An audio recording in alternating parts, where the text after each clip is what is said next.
हम्म। 2 participants जुड़े हैं, कौन कौन है? अपना ऑडियो ऑन कीजिए।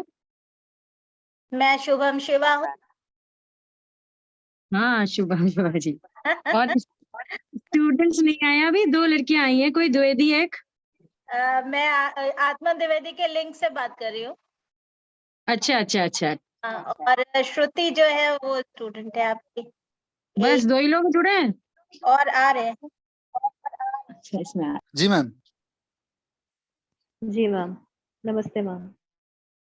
हाँ जी, नमस्ते।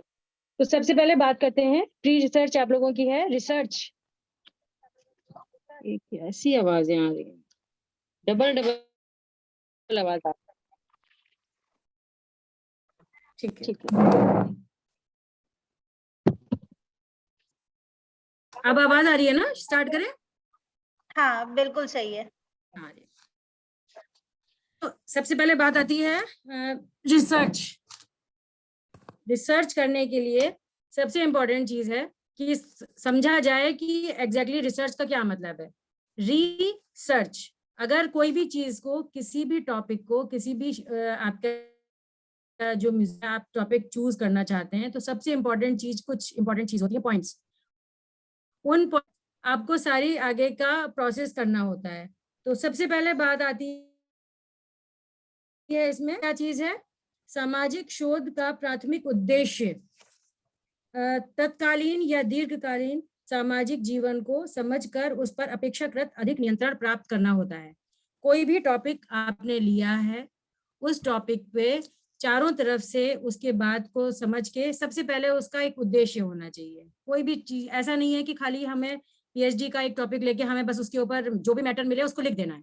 कोई भी जो भी आपका टॉपिक है, उसको पहले तो ये चूज करना है कि उसकी क्या जरूरत है, क्यों हमें वो टॉपिक चूज करना चाहिए, उस टॉपिक से हम क्या प्राप्त कर सकते हैं, कौन सी चीज हमें उससे मिल सकती है। सिद्ध करना है कि ये चीज है और ये ऐसे ही होनी चाहिए, या इसको परिप्रेक्ष्य में भी देखा जा सकता है। तो मेन उसका उद्देश्य यही है कि रिसर्च में किसी भी ज्ञान की शाखा में नवीन तथ्यों की खोज के लिए सावधानी पूर्वक किए गए अन्वेषण या जांच पड़ताल को अनुसंधान की संज्ञा दी जाती है। कि आप लोग उसमें किस तरह से उसको अनुसंधान कर रहे हैं और उसका क्या क्या उसके उद्देश्य हो सकता है और क्या क्या विभिन्न दृष्टिकोण उसके हो सकते हैं। तो उसमें 2 तरह के लोग होते हैं, एक अध्ययनकर्ता और एक सूचना दाता। एक आप लोग खुद पढ़ रहे हैं और एक सूचना हमें कहाँ कहाँ से मिल रही है। और एक 3 प्रकार भी हो सकता है, बातचीत करने के तरीके से और फिक्स्ड प्लान्ड प्रोग्राम। अगर हमें कोई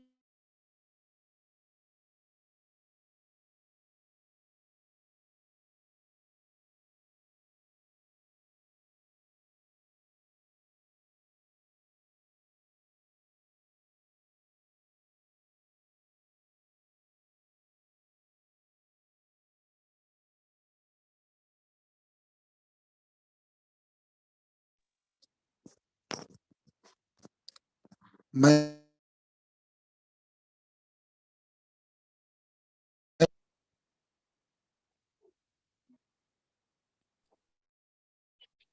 मुझे लग रहा है कनेक्टिविटी की इशू है।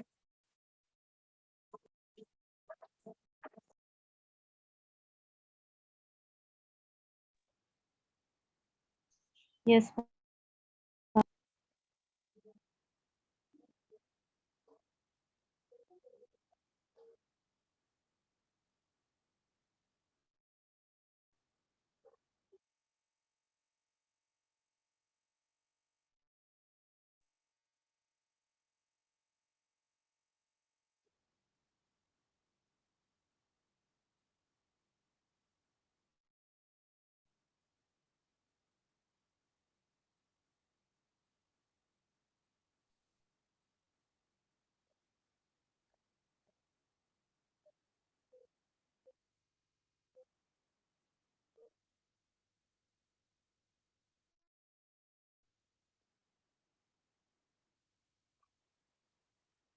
हाँ, अनुसंधान की विधि के रूप में, अब आ रही आवाज ना? जी जी मैम। मैम। हाँ जी, अनुसंधान की विधि के रूप में साक्षात्कार से तात्पर्य संपर्क द्वारा किसी अध्ययन विषय के संबंध में सूचनाएं और तथ्यों को संकलित करने की एक क्रमबद्ध पद्धति से है, जिसमें मैम आपकी आवाज गूंज गूंज रही है। रही है। बेटा दो जो चल रहे हैं ना, उससे आवाज गूंज रही है, तो एक चीज चले कुछ भी। जी मैम। एक ही डिवाइस चलाइए मैम। बंद कर दूं, इसे बंद करूं? ठीक है, उस पर इसी से कर लेते हैं।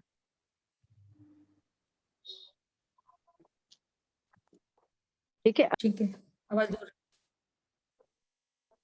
जी, साक्षात्कार जो कि हमने आपको बताया, इंटरव्यू, ये एक बहुत इम्पोर्टेंट रोल होता है किसी भी आपके टॉपिक को वो करने।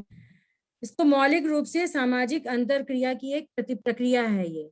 और एक साक्षात्कार को कुछ बिंदुओं पर व्यक्ति के अपने उनके सामने को मिलान कहा जा सकता है। अगर हमने घराने का टॉपिक लिया, मान लीजिए कोई भी संगीत के, ग्वालियर घराना, दिल्ली घराना, आगरा घराना, इस तरह के बहुत सारे, उस घराने से संबंधित अगर हम किसी स्टाइल के बारे में बात करते हैं कि इस घराने में तानों की बहुत विशेषता होती है कि इसमें वैचित्र दिखाया जाता है, या दिल्ली घराने की ये विशेषता है कि उसमें तानों को या मुर्की को इस प्रकार से गमक को ज्यादा दिखाया जाता है, तो उससे संबंधित हम विभिन्न लोगों का साक्षात्कार करेंगे और उससे संबंधित उसका मटेरियल, सामग्री इकट्ठी करेंगे, जिससे हम आपस में उसका इंटरले कि किस घराने में कौन सी आपको कमी दिखाई पड़ रही है। आवाज आ रही है ना? आ रही है मैम। यस मैम, आ रही है। ठीक है, अब आ रही है क्लियर आप लोगों की भी आवाज। ठीक है, तो यही एक चीज है जिन्होंने जिसमें कि कुछ लोगों ने उन्होंने अपने पारिभाषिक शब्दों में इसको बताया है। जैसे एक M.H. गोपाल जी ने ये बोला है कि साक्षात्कार एक उद्देश्यपूर्ण वार्तालाप है। यह केवल मौखिक विचारों का आदान प्रदान मात्र नहीं, वरन उससे अधिक है। अतः साक्षात्कार सामाजिक अनुसंधान की वह पद्धति है जिसमें दो या दो से अधिक व्यक्तियों द्वारा किसी विशिष्ट उद्देश्य को सामने रखकर वाद संवाद किया जाता है तथा अध्ययन करने के उद्देश्य से विचारों अथवा तथ्यों का संकलन किया जाता है। इसमें सामने बैठकर वार्तालाप होता है, रिकॉर्डिंग होती है इसमें कि किस व्यक्ति ने क्या कहा। दो या दो से अधिक व्यक्तियों को भी इस तरह से मिला के बात कर सकते हैं, प्लस क्वेश्चन तैयार कर सकते हैं। एक हम क्वेश्चन उनको दे दें, अपने विचार क्या है उस संदर्भ में, तो वो अपने उसको बारे में बता सकते हैं। ये प्राइमरी सोर्स है, सबसे पहली चीज है जो मोटा मोटा पता चल जाता है। अब इसके ऑब्जेक्ट्स हैं जिससे कि आप लोग उसको और उसके बारे में और भी पता चल सकता है कि कैसे हमें रिसर्च करनी है। जैसे सबसे इम्पोर्टेंट चीज है कि कोई भी सर्च कर रहे हैं हम टॉपिक पे, उसको हम किस किस बिंदुओं पे जाके उसको देख सकते हैं और उसका विवेचनात्मक अध्ययन कर सकते हैं। ऑब्जेक्ट्स में इसका है प्रत्यक्ष संपर्क से वास्तविक सूचनाओं का संचरण प्राप्त हम हमारे सामने हैं ऑब्जेक्ट्स। ऑब्जर्व करने का अवसर, इससे पता चलता है कि उत्तर मिला तो किस ढंग से हमें उन्हें पूछना है, हम क्वेश्चनियर तैयार करके भी पूछ सकते हैं। व्यक्तिगत भावनाएं, प्रवृत्तियां, मान्यताएं और उनका अन्य जानकारी भी हम इस तरह से प्राप्त। उपकल्पनाओं के निर्माण के लिए अध्ययनकर्ता को उपरोक्त जानकारी प्राप्त कर मिलता है, उससे व्यक्तिगत और सामाजिक जीवन के संबंध में बहुमूल्य अनुभव प्राप्त होते हैं। यह ज्ञान या अनुभव व्यक्तिगत या सामाजिक क्रियाओं के बारे में नवीन उपकल्पनाओं के निर्माण में सहायक होते हैं। साक्षात्कार की तैयारियों को क्या करना है? इस महत्वपूर्ण और जटिल कार्य को प्रारंभ करने से पूर्व आवश्यक है कि तैयारी कर ली जाए। पूर्व तैयारी के लिए कुछ मुख्य बातों की जानकारी होना अत्यंत आवश्यक है। समस्या की पूर्ण जानकारी हो, साक्षात्कार निर्देशिका का निर्माण प्रॉपर हो, सिस्टमेटिक ऑर्डर से हमें उनसे किस संदर्भ में क्या चीज पूछनी है ये क्लियर होना चाहिए, अपने क्वेश्चन बैंक। साक्षात्कार दाताओं की चयन, उनका इंटरव्यू, उनका टॉपिक को देखते हुए कि उनसे संबंधित हमारे जो एक मेन शीर्षक है, कौन व्यक्ति हो सकते हैं जो उसको बहुत अच्छी तरह से स्पष्ट कर, ऐसे व्यक्ति को हमें चुनाव करना होता है। प्रॉपर सामान होना चाहिए, जैसे कि रिकॉर्डिंग के लिए आपके पास चीज हो, एक छोटा सा टेप रिकॉर्डर, आजकल तो फोन पे भी सब चीजें रिकॉर्डिंग हो जाती है, पेंसिल टेप, अगर आपको कुछ पॉइंट्स लिखने हैं या कुछ पॉइंट्स पूछना है, जो और एक आपका क्वेश्चन है जो आपका खुद है कि किस क्रम में आपको उनसे चीजें पूछनी है। साक्षात्कार दाताओं के बारे में पूर्ण ज्ञान होना चाहिए, बारे में जो आपको बता रहे हैं वो किस घराने से संबंधित हैं, कौन है, और किस वाद्य या किस गायन शैली से संबंधित हैं, और किस जगह के हैं उनके बारे में, या उन्होंने कौन सा बड़ा काम किया है, म्यूजिक की कोई बुक लिखी है, या उससे संबंधित, उस टॉपिक से संबंधित कोई अपने उनके व्यू हैं, बारे में आपको पहले से ही पता होना चाहिए साक्षात्कार लेने से पहले। अब इसकी प्रोसेस अगर करेंगे तो साक्षात्कार अपने आप में एक कला है, इतना फेथफुल होना चाहिए कि किस स्थिति में किस किस चीज को आप लोगों को चेंज करना है। अगर कोई हम क्वेश्चन पूछते हैं और आपसे वो साक्षात्कारदाता कहता है कि इससे आपको क्या जरूरत है, क्यों पूछ रहे हैं आप ये, तो आप उसको स्पष्ट कर सकें कि हमारा क्वेश्चन किस वजह से है और हमें क्यों पूछना है, हम क्या समझना चाहते हैं, ताकि वो अपनी बात सीरियल के माध्यम से या गा के या अपने इंस्ट्रूमेंट से बजा के वो पूरी बात आपको स्पष्ट कर सकते हैं। इसलिए ये बहुत इंपॉर्टेंट है कि आपका इंटरव्यू का प्रोसेस क्या है।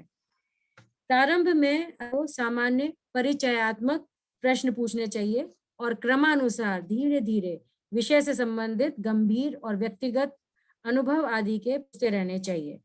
उत्तरदाताओं के उत्तरों को उत्साह से सहानुभूति पूर्वक सुनना लाभकारी होता है।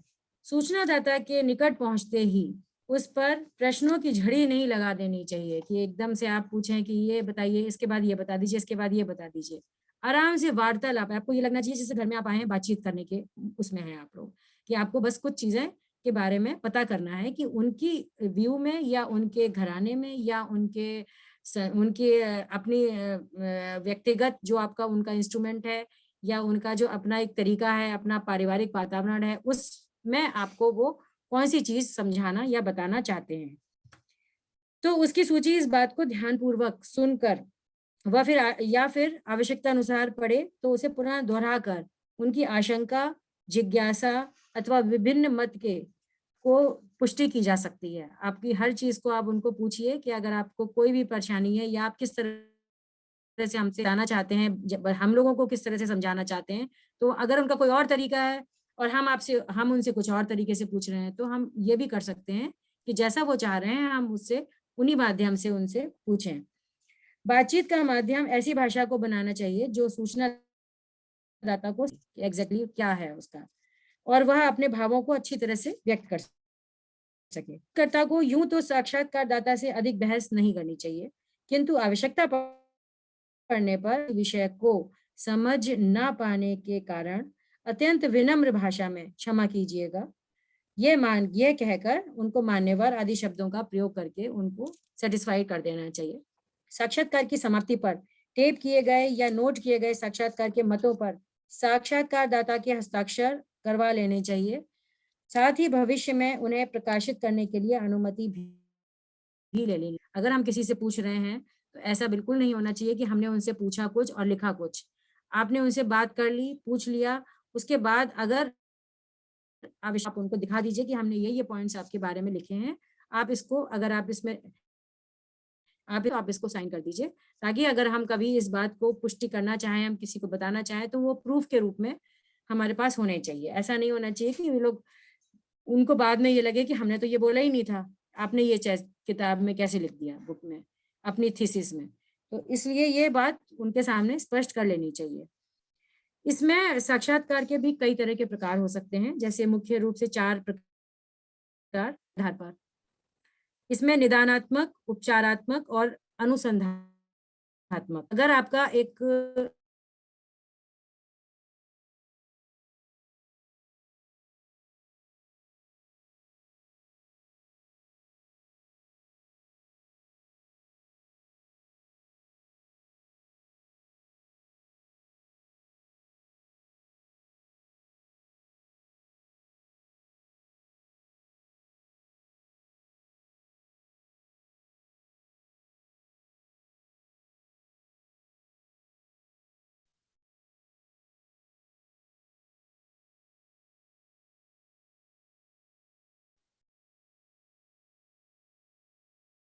मैम कुछ शायद नेटवर्क इशू है, आपका वीडियो पॉज है और साउंड भी नहीं आ रही है।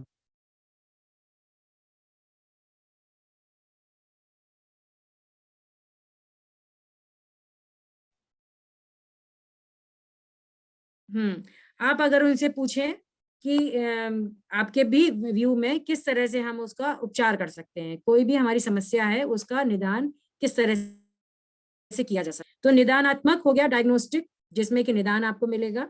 एक ट्रीटमेंट, जिसमें कि उसका ट्रीटमेंट कैसे करना चाहिए।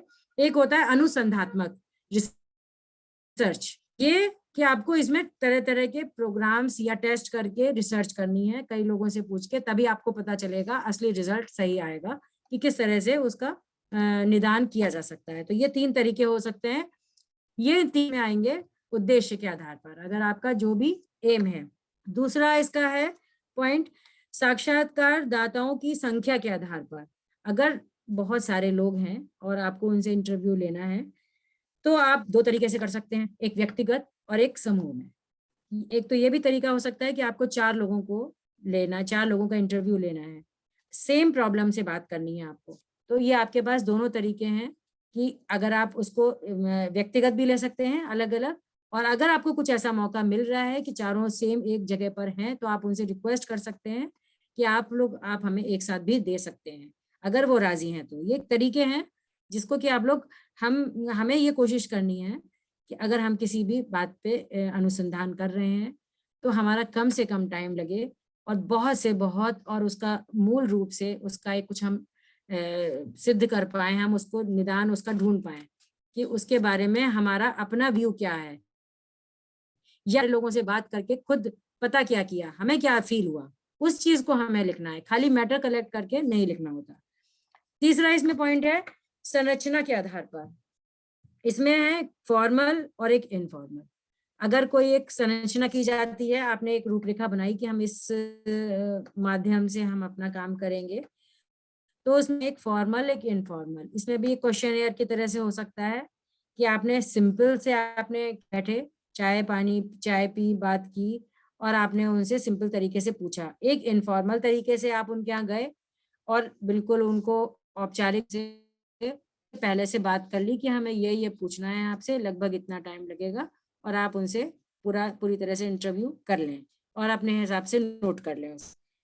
चौथा तरीका है इसमें अध्ययन पद्धति के आधार पर। अगर आप उसको जैसे बुक्स या जर्नल्स इसमें पढ़ के आप उसको करना चाहें, उसमें भी 3 तरह की चीजें हैं, फोकस या सेंट्रलाइज्ड। अगर आप कोई एक पॉइंट पे फोकस करना है, या अगर ऐसे ही आपको किसी चीज को निर्देशित नहीं है और आपको बस ऐसे ही पहले पता लगाना है कि एग्जैक्टली है क्या, हम किस दिशा में जा सकते हैं।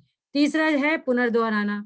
अगर आपको रिपीटिशन भी करना पड़े तो आप रिपीटिशन भी कर सकते हैं। अध्ययन विधि में ये चीज होती है क्योंकि आपको मटेरियल मिलेगा, बुक्स में मिलेगा, जर्नल्स में मिलेगा, और आप पूछ के साक्षात्कार के तो प्रकार है ही है। इसमें भी 2-3 चीज बात हो सकती हैं कि अगर आपने किसी एक बुक में पढ़ा और उस बुक में थोड़ा सा अलग चीज निकली है, हो सकता है दूसरी वाली बुक में कुछ और है, तो आप उसको दोबारा से देखेंगे और उस साथ अपनी बात को कोट करेंगे कि उस राइटर ने ये कहा है इसलिए, और उस राइटर ने ये कहा है। गलत कुछ भी नहीं है, हमें ये नहीं साबित करना है कि उन्होंने गलत लिखा या उन्होंने गलत लिखा। किसी ने भी गलत लिखा सही नहीं होता है, ये अपना व्यू भी हो जाता है कि उन्होंने इस राइटर में। तो अगर हम कुछ ऐसी बात करते हैं तो हम उसको इसी तरह से करना होता है कि इसमें नॉन फोकस कर रहे हैं ये किसी चीज में, और उसको अध्ययन पद्धति में किस तरह से उसको दिखा रहे हैं और प्रूफ किस तरह से कर रहे हैं। जो आपकी बात है उसको प्रूफ करना है। शिक्षा क्षेत्र में विद्वानों ने साक्षात्कार की प्रणाली को नित्य प्रति व्यापक रूप देते हुए साक्षात्कार के अनेक प्रकारों का वर्णन किया है। उद्देश्य के आधार पर निदानात्मक साक्षात्कार, ये सब हमने आपको बता दिए। ठीक है, अब गुण किस तरह से आप लोगों को क्या उसमें फायदा होता है आगे करते हैं। शोधार्थी प्रश्न पूछे जाने वाले विद्वानों से मित्रता स्थापित करता है, और मित्रता जीवन के अनेक क्षेत्रों में सहायक सिद्ध हो सकती है। अगर आपने किसी बड़े बड़े आर्टिस्ट, किसी म्यूजिशियंस, उनको बहुत अच्छी तरह से आप साक्षात मिले, तो ये आपका आगे भी आपके हमेशा ये काम आएंगे, एक अच्छे उसमें उनको आपने उनको कोट किया, उनके व्यू जाने और उनको आपने अपने शामिल किया। इसमें और एक बहुत सारे गुण हैं इसके, जिससे कि बहुत अच्छा एक फील होता है। साक्षात्कार विधि में गलतफहमियों या निराकरण तुरंत संभव हो सकता है। अगर किसी भी को भी गलतफहमी हो रही है कि ऐसा है, हमें ये फील हो, हमें ये पता मान लो चला कहीं से भी पढ़ के किताबों में कि ग्वालियर घराने में इस तरह से होता है।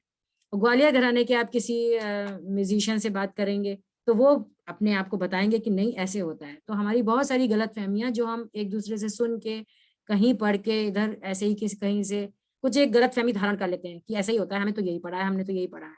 तो या तो आप प्रूफ की तरह से आप उन बुक को, ऑथर को चूज करके बताएंगे कि हमारा ये हमने यहाँ से ये पढ़ा है, तो फिर वो उस गलतफहमी को तुरंत दूर कर सकते हैं। हो सकता है कि उनके घराने में कोई एक जगह अनुसंधान या चेंज करने का, परिवर्तन करने की का प्रयास किया हो सकता है।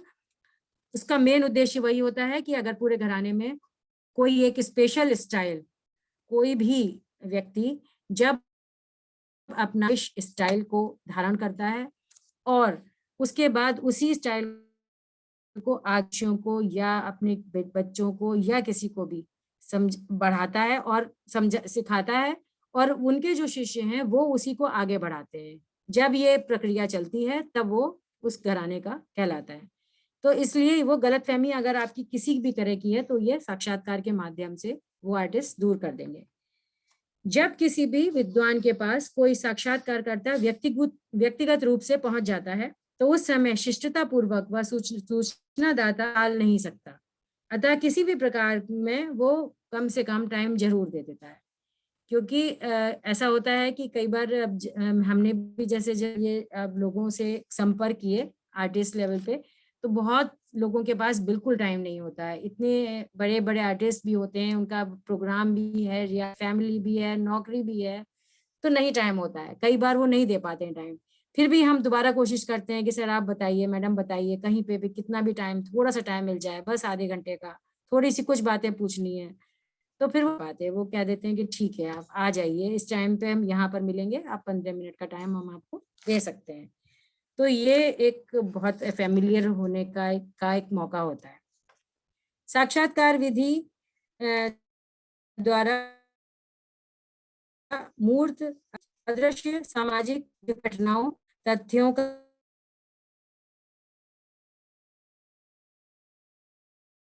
अध्ययन किया जाता है। ऐसी अमूर्त बात इस विधि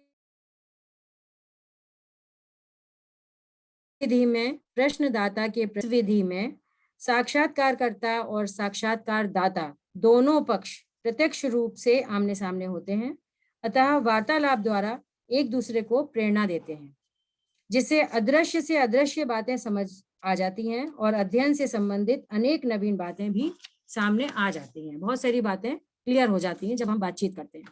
सूचनाओं का सत्यापन साक्षात्कार में सरलता पूर्वक संभव होता है, क्योंकि उत्तर स्पष्टतया स्पष्ट कर दिया जाता है और उससे संबंधित कोई भी स्पष्टीकरण व व्यापक वर्गीकरण उसी समय संभव हो जाता है। इस प्रविधि में साक्षात्कार को अवलोकन का सुअवसर प्राप्त होता है, जिससे साक्षात्कारदाता के आचार विचार, घर के माहौल, पड़ोस की स्थिति के अवलोकन का भी अवसर उनको मिल जाता है। अब ये तो रहे इनके गुण, जिससे कि हमें पता चलता है कि साक्षात्कार कितनी अच्छी प्रक्रिया है। अब इसके कुछ दोष भी होते हैं, कुछ प्रॉब्लम्स भी इसमें आती हैं, जैसे कि इसमें पक्षपात या व्यक्तिगत अभिनीति की भी संभावना हो सकती है। दोनों ही पक्ष और मत प्रस्तुत करते हैं, जिसमें पक्षपात की संभावनाएं हो सकती हैं। अगर हमने आपसे चूज करेंगे कि हमें यही पूछना है और यही सुनना है, तो उसमें कभी कभी है कि दोनों तरफ से कुछ ऐसी स्थिति हो कि पक्षपात की संभावना हो, या दूसरा जो हमें बताना चाहता है वो सही ना बता के अपने व्यू से बताए, तो हो सकता है वो निष्पक्ष ना हो। स्वयं साक्षात्कारकर्ता की स्मरण और सीमा पर भी निर्भर करता है। हम कोई भी आप इंटरव्यू ले रहे हैं, हो सकता है हम उस पॉइंट को ढंग ना पूछ पाए। एक ही बार आपका इंटरव्यू लेना है और कोशिश होती है कि उस बार आप अपनी सारी जिज्ञासाओं को जान लें, पूछ लें और अपना स्पष्ट कर लें। लेकिन कभी कभी भूल जाते हैं, नहीं ध्यान रख पाता, लोग बाग इतना पॉइंट से नहीं लिख के ले गए, नहीं ध्यान रहा, तो उसमें ये गलतियां हो सकती हैं। इसीलिए बहुत ध्यान से करने की जरूरत है। एक है सूचना प्राप्त करने के लिए अध्ययनकर्ता को उत्तरदाता के पर पूर्णतः निर्भर रहना पड़ता है। कोई भी चीज हम पूछ रहे हैं, हमें पूरी तरह से निर्भर है कि भाई आप बताएंगे, हम उसको नोट करेंगे। जब घूम घूम के साक्षात्कार करना पड़ता है तो ये प्रविधि बहुत महंगी भी पड़ती है। आपको पता चल रहा है कि दिल्ली के कलाकार हैं, एक ये कलाकार है वो हैदराबाद में है इस समय, हम उनसे कैसे कांटेक्ट करेंगे, कैसे उनसे बात करेंगे, कैसे पूछेंगे, उनसे कैसे मिलेंगे, तो उससे बहुत ज्यादा कभी कभी महंगा भी पड़ जाता है और हमारे लिए बहुत सबके लिए मुश्किल हो जाता है। यह प्रविधि अधिक समय भी मांगती है क्योंकि इसमें स्वयं सूचनादाता के पास जाना पड़ता है, करना पड़ता है और वहां रहकर सूचना एकत्रित करनी पड़ती है। सूचना एकत्रित करने के लिए साक्षात्कारदाता के घर कई बार जाना भी पड़ सकता है एवं अनेक प्रतिकूल, उपेक्षापूर्ण एवं अपमानजनक व्यवहारों का भी सामना करना पड़ सकता है। वो इस तरह से हम किसी के घर गए और उनके घर वालों ने ठीक से रिएक्ट नहीं किया कि अभी है ही नहीं, अब कब, कितनी बार हम आपको बताएं कि वो जब आएंगे तभी आएंगे, तभी बात हो सकता है हमें कभी कभी ऐसा भी फील हो कि हम इतनी देर तक बैठे हैं, कई बार पूछ चुके हैं, लेकिन कोई हमें सही से जवाब भी नहीं दे रहा है, हम कैसे उनसे इंटरव्यू लें। तो ये सब थोड़ी थोड़ी परेशानियां आती हैं। एक और इसमें हो सकती है साक्षात्कारकर्ता में जब कुशलता, उच्चतम योग्यता, अनुभव, अदम्य साहस और मनोविज्ञान की संकलित सूचनाओं को प्रमाण करने में अपर्याप्त बना देती है। एक होता है कि प्रेजेंस ऑफ माइंड, हमारा प्रेजेंस ऑफ माइंड भी ऐसा होना चाहिए कि अचानक किसी ने कुछ क्यों पूछ रहे हैं, हमें इससे कोई मतलब नहीं है, हमने बता तो दिया आपको, तो उसको मोल्ड करके हमें उनसे पूछना होता है कि कोई बात नहीं, आप इसको छोड़ दीजिए, आप अपने हिसाब से बता दीजिए जैसा भी करना है। उस समय ये भी हो सकता है कि कोई ये कहे कि हम कुछ लिख के लाएं 10 क्वेश्चन, 10 के बारे में यही पूछना है आपको, आपको ये बताना चाहिए जैसे भी है, तो उससे भी कभी कभी माहौल ऐसा हो जाता है कि हमें सही सूचना प्राप्त नहीं हो पाती है। तो ये बस ये ध्यान रखने की चीज होती है। अब इसमें क्या क्या उद्देश्य किस तरह से इसमें निर्धारित होंगे रिसर्च करने के लिए। इसमें ऐसे सत्य की खोज करना जिस पर पहले से खोज नहीं की गई। टॉपिक हमेशा इस तरह से देखा जाता है जिस पर काम ना हुआ हो, या किसी भी टॉपिक पर काम हो चुका है लेकिन आप उसको किसी दूसरे ढंग से देख रहे हैं, तो उस ढंग के बारे में लोगों का और अलग अलग जगहों के म्यूजिशियंस का क्या व्यू है, उनकी क्या सोच है, उनका क्या कहना है उस बारे में, वो आपको अगर है तो ऐसा आपको उद्देश्य ढूंढ के करना पड़ेगा, तभी आप चूज कर पाएंगे अपने टॉपिक के लिए। दूसरा है कि किसी भी फिनोमेना से जानकारी प्राप्त करने और उसे नई दृष्टिकोण से परखना। वही चीज है कि आप उसको अपने ढंग से या तो कोई चीज नई चीज खोज रहे हैं बिल्कुल, और या फिर कोई भी टॉपिक के बारे में कुछ अपना एक आपका नया मत सिद्ध कर रहे हैं, तब आप उसको करेंगे। What are the factors that help in making creative or for doing research? अगर आप रिसर्च करना कोई चाहते हैं तो क्या क्या चीजें आपके लिए जरूरी हैं? इसमें है जिज्ञासा। आपके अंदर एक जिज्ञासा होनी चाहिए कि ये होता है तो ये क्यों होता है, कैसे पता चला, मतलब क्यों पता चला। जैसे हिस्ट्री है, हिस्ट्री के बारे में हमारे पास किताबों में जो भी लिखा हुआ है वो एज इट इज लिखा हुआ है, उसी को हमें पढ़ना है, समझना है और आगे समझाना है। लेकिन ये भी क्वेश्चन हमारे दिमाग में आना चाहिए कि क्या ये सही है जो ये हिस्ट्री का बनाया है, जो हमारे भारतीय संगीत में का जो इतिहास है वो प्राचीन काल से अब तक जो भी चला आ रहा है, वो हम लोगों ने, बड़े लोगों ने, पुराने म्यूजिशियंस ने, संगीत शास्त्रियों ने अपने हिसाब से उसको टाइम्स में विभाजित कर दिया। अब सबसे पहले बात आती है कि टाइम, जब उस समय लिखना पढ़ना शुरू नहीं हुआ था ग्रंथों के बारे में, तो जो भी लोगों ने लिखा उसको प्रॉपर तरीके से उसका टाइम डिवीजन नहीं हो पाया कि वो जो ग्रंथ लिखा गया वो कब लिखा। लेकिन बाद के लोगों ने जब उसको शती, शताब्दी, ईस्वी, इससे संबंधित जब समय के अंदर उसको विभाजन किया, तब उसमें अंदाजा लगा के कि अमुक संगीतज्ञ ने उस वाले संगीतज्ञ के बारे में लिखा या उसकी बात को सही सत्य साबित किया। ये साबित करने के लिए उन्होंने उस टाइम को लिखा, तो ये टाइम डिसाइड हो गया। ठीक है, अब जैसे इस तरह से बताते हैं, वैदिक काल, अगर हम संगीत इतिहास को बताएंगे पूरा, हमारा वैदिक काल आता है। वैदिक काल में केवल वेद, 4 वेद लिखे गए। इसके बाद पूरा जो हमारा काल है जिसके अंदर ये सारे संगीत के ग्रंथ आते हैं, महत्वपूर्ण ग्रंथ आते हैं, उनको हम 3 भागों में मोटा मोटा विभाजित करते हैं, प्राचीन काल, मध्यकाल और आधुनिक काल। इन 3 कालों में हो गया पूरा विभाजन। अब प्राचीन काल में से 12वीं शताब्दी तक, 1 से 12वीं शताब्दी तक, इसमें भरत का नाट्यशास्त्र लिखा गया 3री शताब्दी में। ठीक है, फिर उसके बाद रामायण काल, महाभारत काल, पंडित सोमनाथ का स्वर विबोध, ये सारे ग्रंथ उसमें आए उस टाइम पर। बादी के उत्तरार्ध में आता है, इसमें पंडित शारंग देव ने ग्रंथ लिखा संगीत रत्नाकर। संगीत रत्नाकर ग्रंथ अध्यायों में लिखित है और इसलिए उसको सप्ताध्यायी ग्रंथ भी कहा जाता है। और उसके बाद ये सबसे महत्वपूर्ण ग्रंथ है, बहुत बड़ा विराट ग्रंथ है। ये इस तरह से पता चलता है कि जो इसके लेखक हैं पंडित शारंग देव, वो दक्षिण के थे।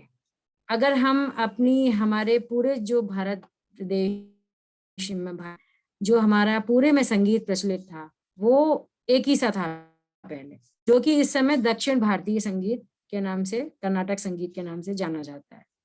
जब उत्तर भारत में मुगलों का आक्रमण हुआ तो यहाँ पर सूफी प्रभाव पड़ा, और जब सूफी प्रभाव पड़ा तो उनको संस्कृत के शब्द समझ में नहीं आए।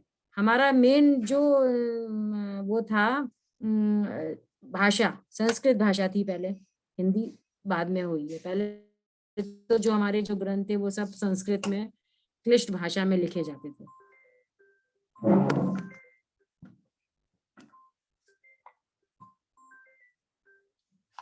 ठीक है, तो वो ग्रंथ ऐसे उसमें क्लिष्ट भाषा में, इसलिए बाद में जब ये दो जब मैंने आपको बताया ना कि जैसे पहले पूरा एक भारतवर्ष में केवल कर्नाटक संगीत, दक्षिणी संगीत, हमारे संगीत पूरे भारतवर्ष में प्रचलित था। इसके बाद जब हमारे यहाँ जब उत्तर भारत में जो मुगलों का आक्रमण हुआ, उसके बाद 2 तरह की धाराएं प्रचलित हो गई, एक हिंदुस्तानी संगीत, कर्नाटक संगीत, इस तरह से 2 धाराएं हो गई।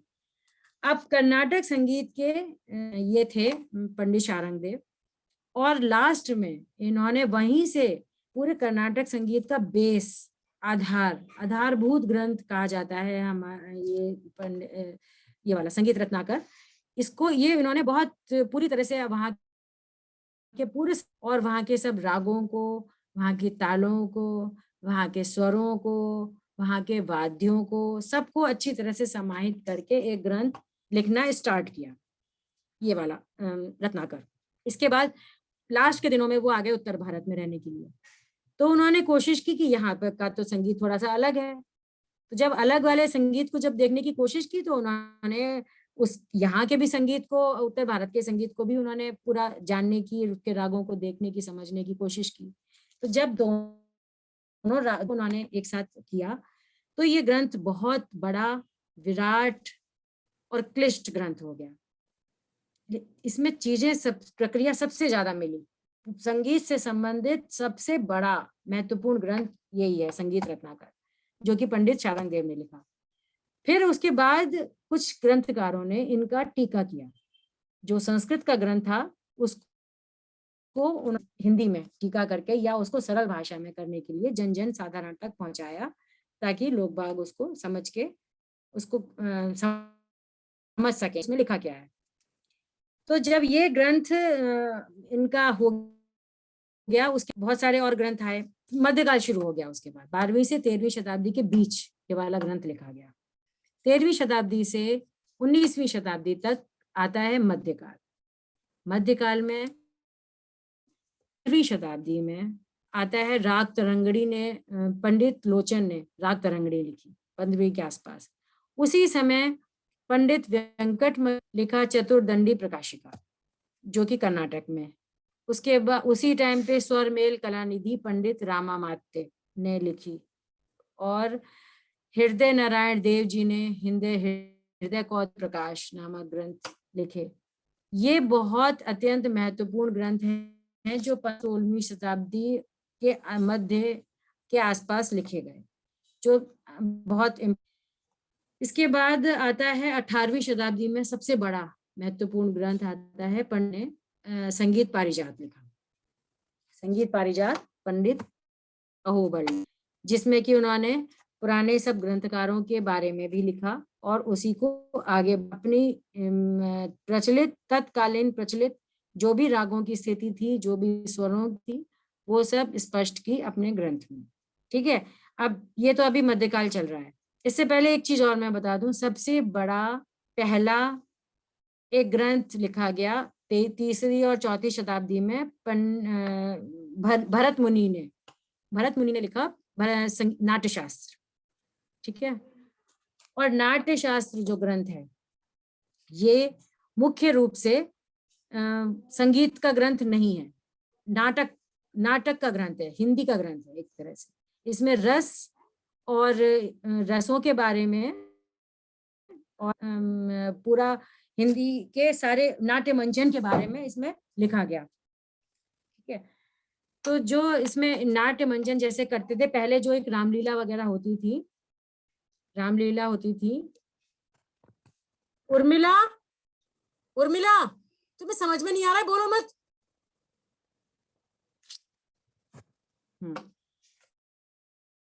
के बाद वो वहां पे जब नाट्य मंचन होता था, नाट्य मंचन के बारे में ये काम होते थे। उस समय इसीलिए मेनली जो थी उनकी जो रसों के बारे में बात थी या रागों के बारे में बात थी, वो केवल नाटक के बारे में थी। लेकिन उन्होंने जो भी अपने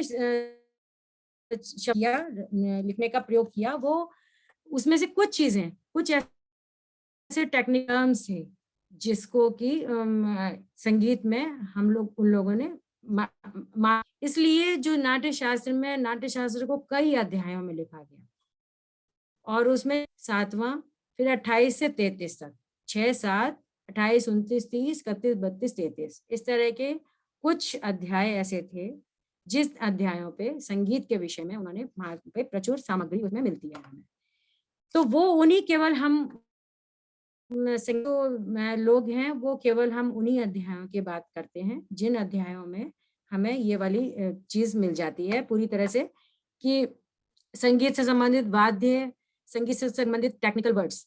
लेकिन उसमें भी अंतर था, जैसे कि राग शब्द का प्रयोग नाट्यशास्त्र में मिलता है, लेकिन आज वाला जो राग है उससे मतलब उसका नहीं था।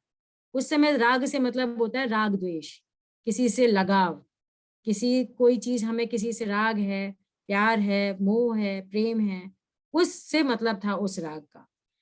लेकिन जब 6ठी शताब्दी में, 3री के बाद जब 6ठी शताब्दी में आया, तो बृहदेशी ग्रंथ लिखा गया, मतंग मुनि ने बृहदेशी ग्रंथ लिखा। उस ग्रंथ में उन्होंने सर्वप्रथम राग की परिभाषा बताई, राग को किस तरह से हम परिभाषित करते हैं, रागों को किस तरह से उसको करते हैं। राग का मतलब एक ऐसी छोटी से छोटी सुमधुर रचना जिससे आप अपनी भावों को व्यक्त कर दें और वो कुछ विशेषताओं में निबद्ध हो, ऐसी कोई भी चीज से वो अपना उसको राग। ये सबसे पहले मतंग मुनि ने 6ठी शताब्दी में राग बृहदेशी है, उस ग्रंथ में उन्होंने उसके बारे में लिखा। ये तो हो गया प्राचीन काल का टाइम। उसके बाद मध्यकाल का पंडित अहोबल का पारिजात 18वीं शताब्दी के उत्तरार्ध में लिखा गया। इसके बाद आती है 19वीं शताब्दी। 19वीं शताब्दी में सबसे पहले निवास ने अपना एक ग्रंथ लिखा, राग तत्व विबोध, और उस अपने ग्रंथ में सर्वप्रथम वीणा पर तारों में स्वरों की स्थापना की। ये वाली स्थापना तो भरत ने नाट्यशास्त्र में अचल चल वीणा पे कर चुके। भरत के टाइम पर, भरत मुनि के टाइम पर चल और अचल वीणा से हुआ था। उनकी 2 वीणाएं उन्होंने रखी, एक चल वीणा जिसको कि आप उतार चढ़ा सकते हैं, बदल सकते हैं, एक अचल वीणा जो बिल्कुल अपने पे स्थिर थी। तो उसमें सा और पा वाले स्वरों को बिल्कुल स्थिर कर दिया कि वही सा पा बजता रहेगा। अब उस स्वर संवाद के आधार पर स्वरों को ढूंढा गया। तो धीमे धीमे सारे गामा पा धा नी, ये 5 स्वर हमें इन 5 स्वरों को मिला के सरगम बनी, जिससे कि हम लोग ने उन स्वरों को मिला के उसको स्वर संवाद के आधार पे बताया। जैसे सा और मा, सा और पा, सबसे अच्छे वाले संवाद मिले, 2 मिले। सबसे पहले सा से पा, सा और पा का संवाद बहुत अच्छा लगता है, सा और पा दोनों एक साथ बहुत अच्छे बजते हैं। संवाद मिला सा और मा, वो भी बहुत अच्छा लगा। तो अब इस आधार पर स्वरों को ढूंढा गया। सा से पा की जितनी दूरी थी उतनी दूरी म से रे, फिर ग से ध, ग से नी, इस तरह से सारे स्वरों को आपस में स्वर निकाल दिए। सारे गामा पा धा नी मिल गए। तो स्वर संवाद के आधार पे मिले कि सुन के अच्छे लगे, तो हमें ये पता चल गया कि सा और रे और हैं, इन सबको जब अलग अलग संवाद के आधार पे बजाते हैं, गाते हैं, तो हमें बहुत अच्छा लगता है। लेकिन किसी को ये नहीं पता चल पा रहा था कि इनमें आपस में कितनी दूरी है एग्जैक्टली, गणित रूप में इतने बटे इतना, कितना अंतर कितना है।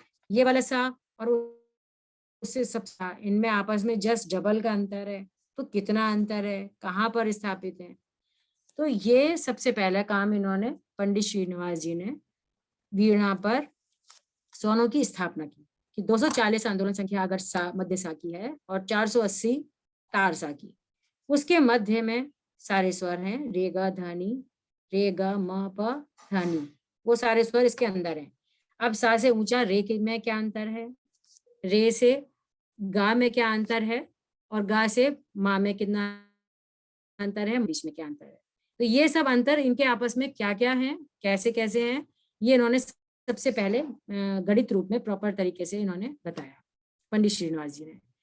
इसके अलावा जब नया आधुनिक काल आता है, तो आधुनिक काल के टाइम में सबसे बहुत महत्वपूर्ण एक ग्रंथकार, 2 सब जानते ही हैं, पंडित विष्णु नारायण भातखंडे और पंडित विष्णु उसका, ये 2 महान विभूतियां हैं हमारे संगीत में, जो बहुत ज्यादा, जिन्होंने महत्वपूर्ण हमारे संगीत के लिए काम किया।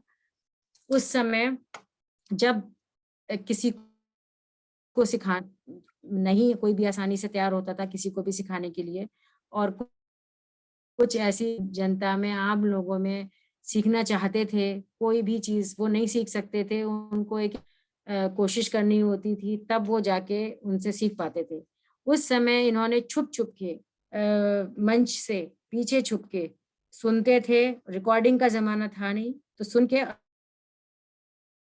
अपने काम किया, इन्होंने नोटेशन बनाई और क्रमिक पुस्तक मालिकाओं के माध्यम से भाग 1, 2, 3, 4, 5, 6 में, और एक भातखंडे संगीत शास्त्र के 4 भाग, इनमें उन्होंने कंपैरेटिव पूरा रिलेशन बताया।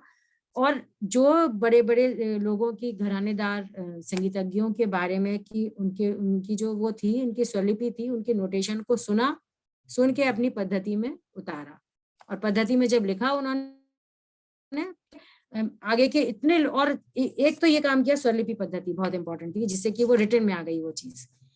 दूसरा इंपॉर्टेंट काम किया कि महाविद्यालयों इसका शुरुआत की, कि जो महाविद्यालय हैं, महाविद्यालयों में आप कोई भी जन साधारण व्यक्ति, कोई भी छात्र छात्रा सीख सके, चाह के, उसको कोशिश ऐसी ना करनी पड़े कि हमें गुरुओं के पास ही जाके सीखना है, और हम कोई भी सीख सके, तो वो ये कक्षाओं के माध्यम से एज ए सब्जेक्ट, विषय के रूप में समझ के वो कर सकते थे। तो इस तरह से उन्होंने वो की। तो ये मैं इसलिए बता रही हूँ कि इनमें भी टॉपिक जो है पुराने आपकी हिस्ट्री में जो भी चीजें निकल चुकी हैं, जा चुकी हैं, वो हमारे पास किस माध्यम से, हमारे पास किस किस रूप में हमारे पास है उपलब्ध। अगर हमें उनके बारे में भी जिज्ञासा होती है कि ये उन्होंने लिखा था, उस ग्रंथ में तो ऐसा लिखा है, जबकि कहा यह जाता है, तो हम उस टॉपिक को भी समझ के कर सकते हैं, प्रूफ कर सकते हैं कि ये इस नजरिए से भी सोचा जा सकता है। हो सकता है कि ऐसी चीज सचमुच में ना हो, लेकिन जब बुक्स में लिख दी जाती है और एक दूसरे के सामने आगे बढ़ते चले जाते हैं तो उसी चीज को सच मान लिया जाता है। ये कोशिश ही नहीं की जाती कि वो चीज सही है या गलत है या क्या है। तो कंपैरेटिव स्टडी बहुत होनी जरूरी है। किसी भी एक बुक में कोई भी चीज लिखी है और आप उसको मान के फाइनल नहीं कर सकते कि यही सही है, क्योंकि उस समय रिटन मटेरियल था ही नहीं। तो इसमें ये सारे पॉइंट्स आ गए। जैसे एक तो पॉइंट यही हमने बताया, जिज्ञासा आपके अंदर होनी चाहिए कि ऐसा क्यों हुआ। दूसरा एक अवलोकनशीलता, आप उसको देख के समझने की कोशिश करें कि ये इसमें ये भी अंतर हो सकता है। तीसरा क्षमता, उसके अंदर क्या उसमें मटेरियल निकल सकता है। ग्रहित विषय का ज्ञान, कोई जो भी आपने टॉपिक लिया है, चूज किया है, उसके बारे में पूरा चारों तरफ से पता होना चाहिए कि एग्जैक्टली वो है क्या चीज। कार्य संलग्नता, उसमें कि किस तरह से कार्य उसको करना है। कृतज्ञता और लेखन क्षमता, वैज्ञानिक दृष्टिकोण। रिसर्च का मतलब यही है कि वैज्ञानिक रूप से भी आपको स्पष्ट होना चाहिए कि हम उसको प्रूफ कर सकें किसी भी चीज में। और लेखन क्षमता, लेखन लिख के आप उसको किस तरह से कई बार लिख के, अब तो लेकिन बहुत आसान हो गया है। ये टाइम पहले था कि जब लिखना ही पड़ता था, बार बार काट काट के उसको, अब तो ये टाइपिंग करके बोल के भी टाइप हो जाता है, तो आप उसको समझ के कर सकते हैं अलग से। तो ये लेकिन क्षमता होनी चाहिए, ये बात सही है। अब इसमें भी दो चीजें आती हैं, वेराइटीज ऑफ रिसर्च, दो तरह की। एक तो होती है विशुद्ध, एक होती है अप्लाइड। विशुद्ध में हम ज्ञान की प्राप्ति करते हैं, तथ्यों की खोज करते हैं और नियम वगैरह मालूम करते हैं कि ऐसा क्यों हो रहा है। विशुद्ध ज्ञान को, और अप्लाइड में विशुद्ध ज्ञान जो पूरा शुद्ध नहीं है, उसको जब हम व्यवहार में प्रयुक्त करते हैं तो वह अप्लाइड रिसर्च कहलाता है। इसमें सिद्धांत हमें खुद बनाने होते हैं कि ये ऐसा क्यों हुआ है, ये अप्लाई कर रहे हैं हम उस चीज को। इसके अलावा और भी कई प्रकार इस तरह से हो सकते हैं, जैसे वर्णनात्मक, पहले क्या और अब क्या है इसका वर्णन करना है आपको। एक होता है विश्लेषणात्मक, आज के संदर्भ में प्राचीन में क्या अर्थ था, पहले क्या था और अब आज क्या है, इसके विश्लेषण करना। इसके बाद होता है एक मात्रात्मक, शिक्षा पद्धति को राष्ट्रीय स्तर पर बहुसंख्यक शोध पर देखना। ये भी कर सकते हैं कि समय समय पर उसका डाटा कलेक्ट करके कि ये समय समय पर चीजें बदलती रही। जैसे एक टॉपिक है, इसमें है आप लोगों का है राग वर्गीकरण। सिंपल से एक टॉपिक है राग वर्गीकरण, ठीक है। राग वर्गीकरण का मतलब रागों को वर्गीकृत करना, उसका ऐसा वर्गीकरण करना जिससे कि हम ये उसको समझ सकें कि ये कौन सा राग है, ये किस के अंतर्गत आता है। राग वर्गीकरण प्राचीन काल से अब तक भिन्न भिन्न कालों में बदलता रहा है, परिवर्तन होता रहा है इसका। जैसे हनुमत मत, भरत मत, कलिनाथ मत, जिसमें कि 6 राग, उनकी 6 रागनियां, इस तरह से उनका डिवीजन किया गया था। उससे पहले राग से पहले जाति वर्गीकरण था, जातियों को राग में परिवर्तित कर दिया गया।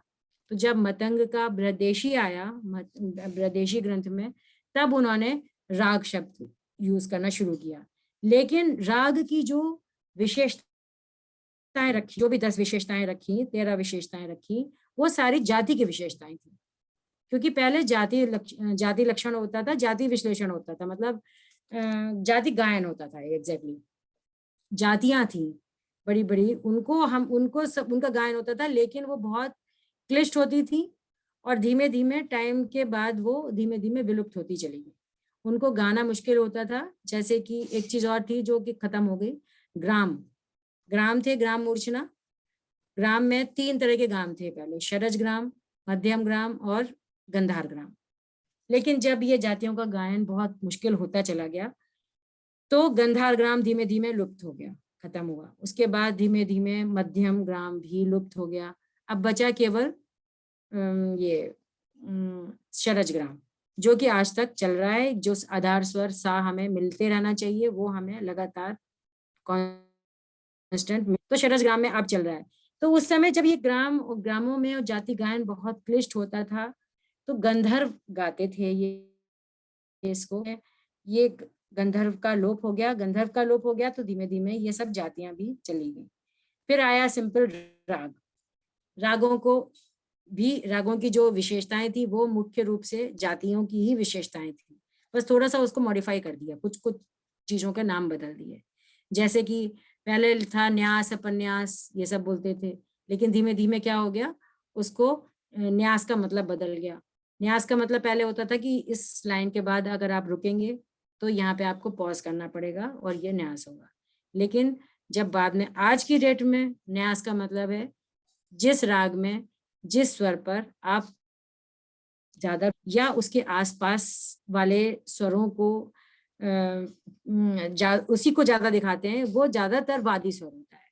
राग का वादी स्वर जो उस बहुत इंपॉर्टेंट होता है, मुख्य होता है, और उस वादी स्वर पर ही हमारा पूरा गायन टिका होता है। तो उस पे हम न्यास करते हैं। सेकंड न्यास संवादी स्वर पे भी करते हैं, जिसको हमें दिखाना होता है। तो वो न्यास मैं इसलिए बता रही हूँ क्योंकि कुछ चीजें ऐसी थी, विशेषताएं, जो कि कुछ और था उसका मतलब और बाद में कुछ और हो गया, लेकिन मुख्य रूप से वही विशेषताएं रही जो जाति में थी, वही धीमे धीमे गायन में हो गई, मतलब राग में बदल गई वही सारी चीजें। तो ये जब मात्रात्मक, हाँ ये राग वर्गीकरण में इसलिए बता, राग वर्गीकरण धीमे धीमे वो बदल गया, बदलता चला गया। फिर ये जब इनका आया भातखंडे जी, पंडित विष्णु नारायण भातखंडे, इन्होंने सर्वप्रथम 10 थाट बताए। इन 10 थाटों के अंतर्गत सभी रागों का विभाजन बताया। मुख्य रूप से 10 थाट सबको पता है, बिलावल थाट, भैरव थाट, ठीक है, खमाज और काफी, ये सब 10 थाट हैं। उन 10 थाटों के अंतर्गत इन्होंने बताया का विभाजन करेंगे आप तो उसमें मिल जाएगा। लेकिन धीमे धीमे पता चला कि ऐसा नहीं है, कुछ राग ऐसे हैं जो इस 10 के अंतर्गत नहीं आ पा रहे।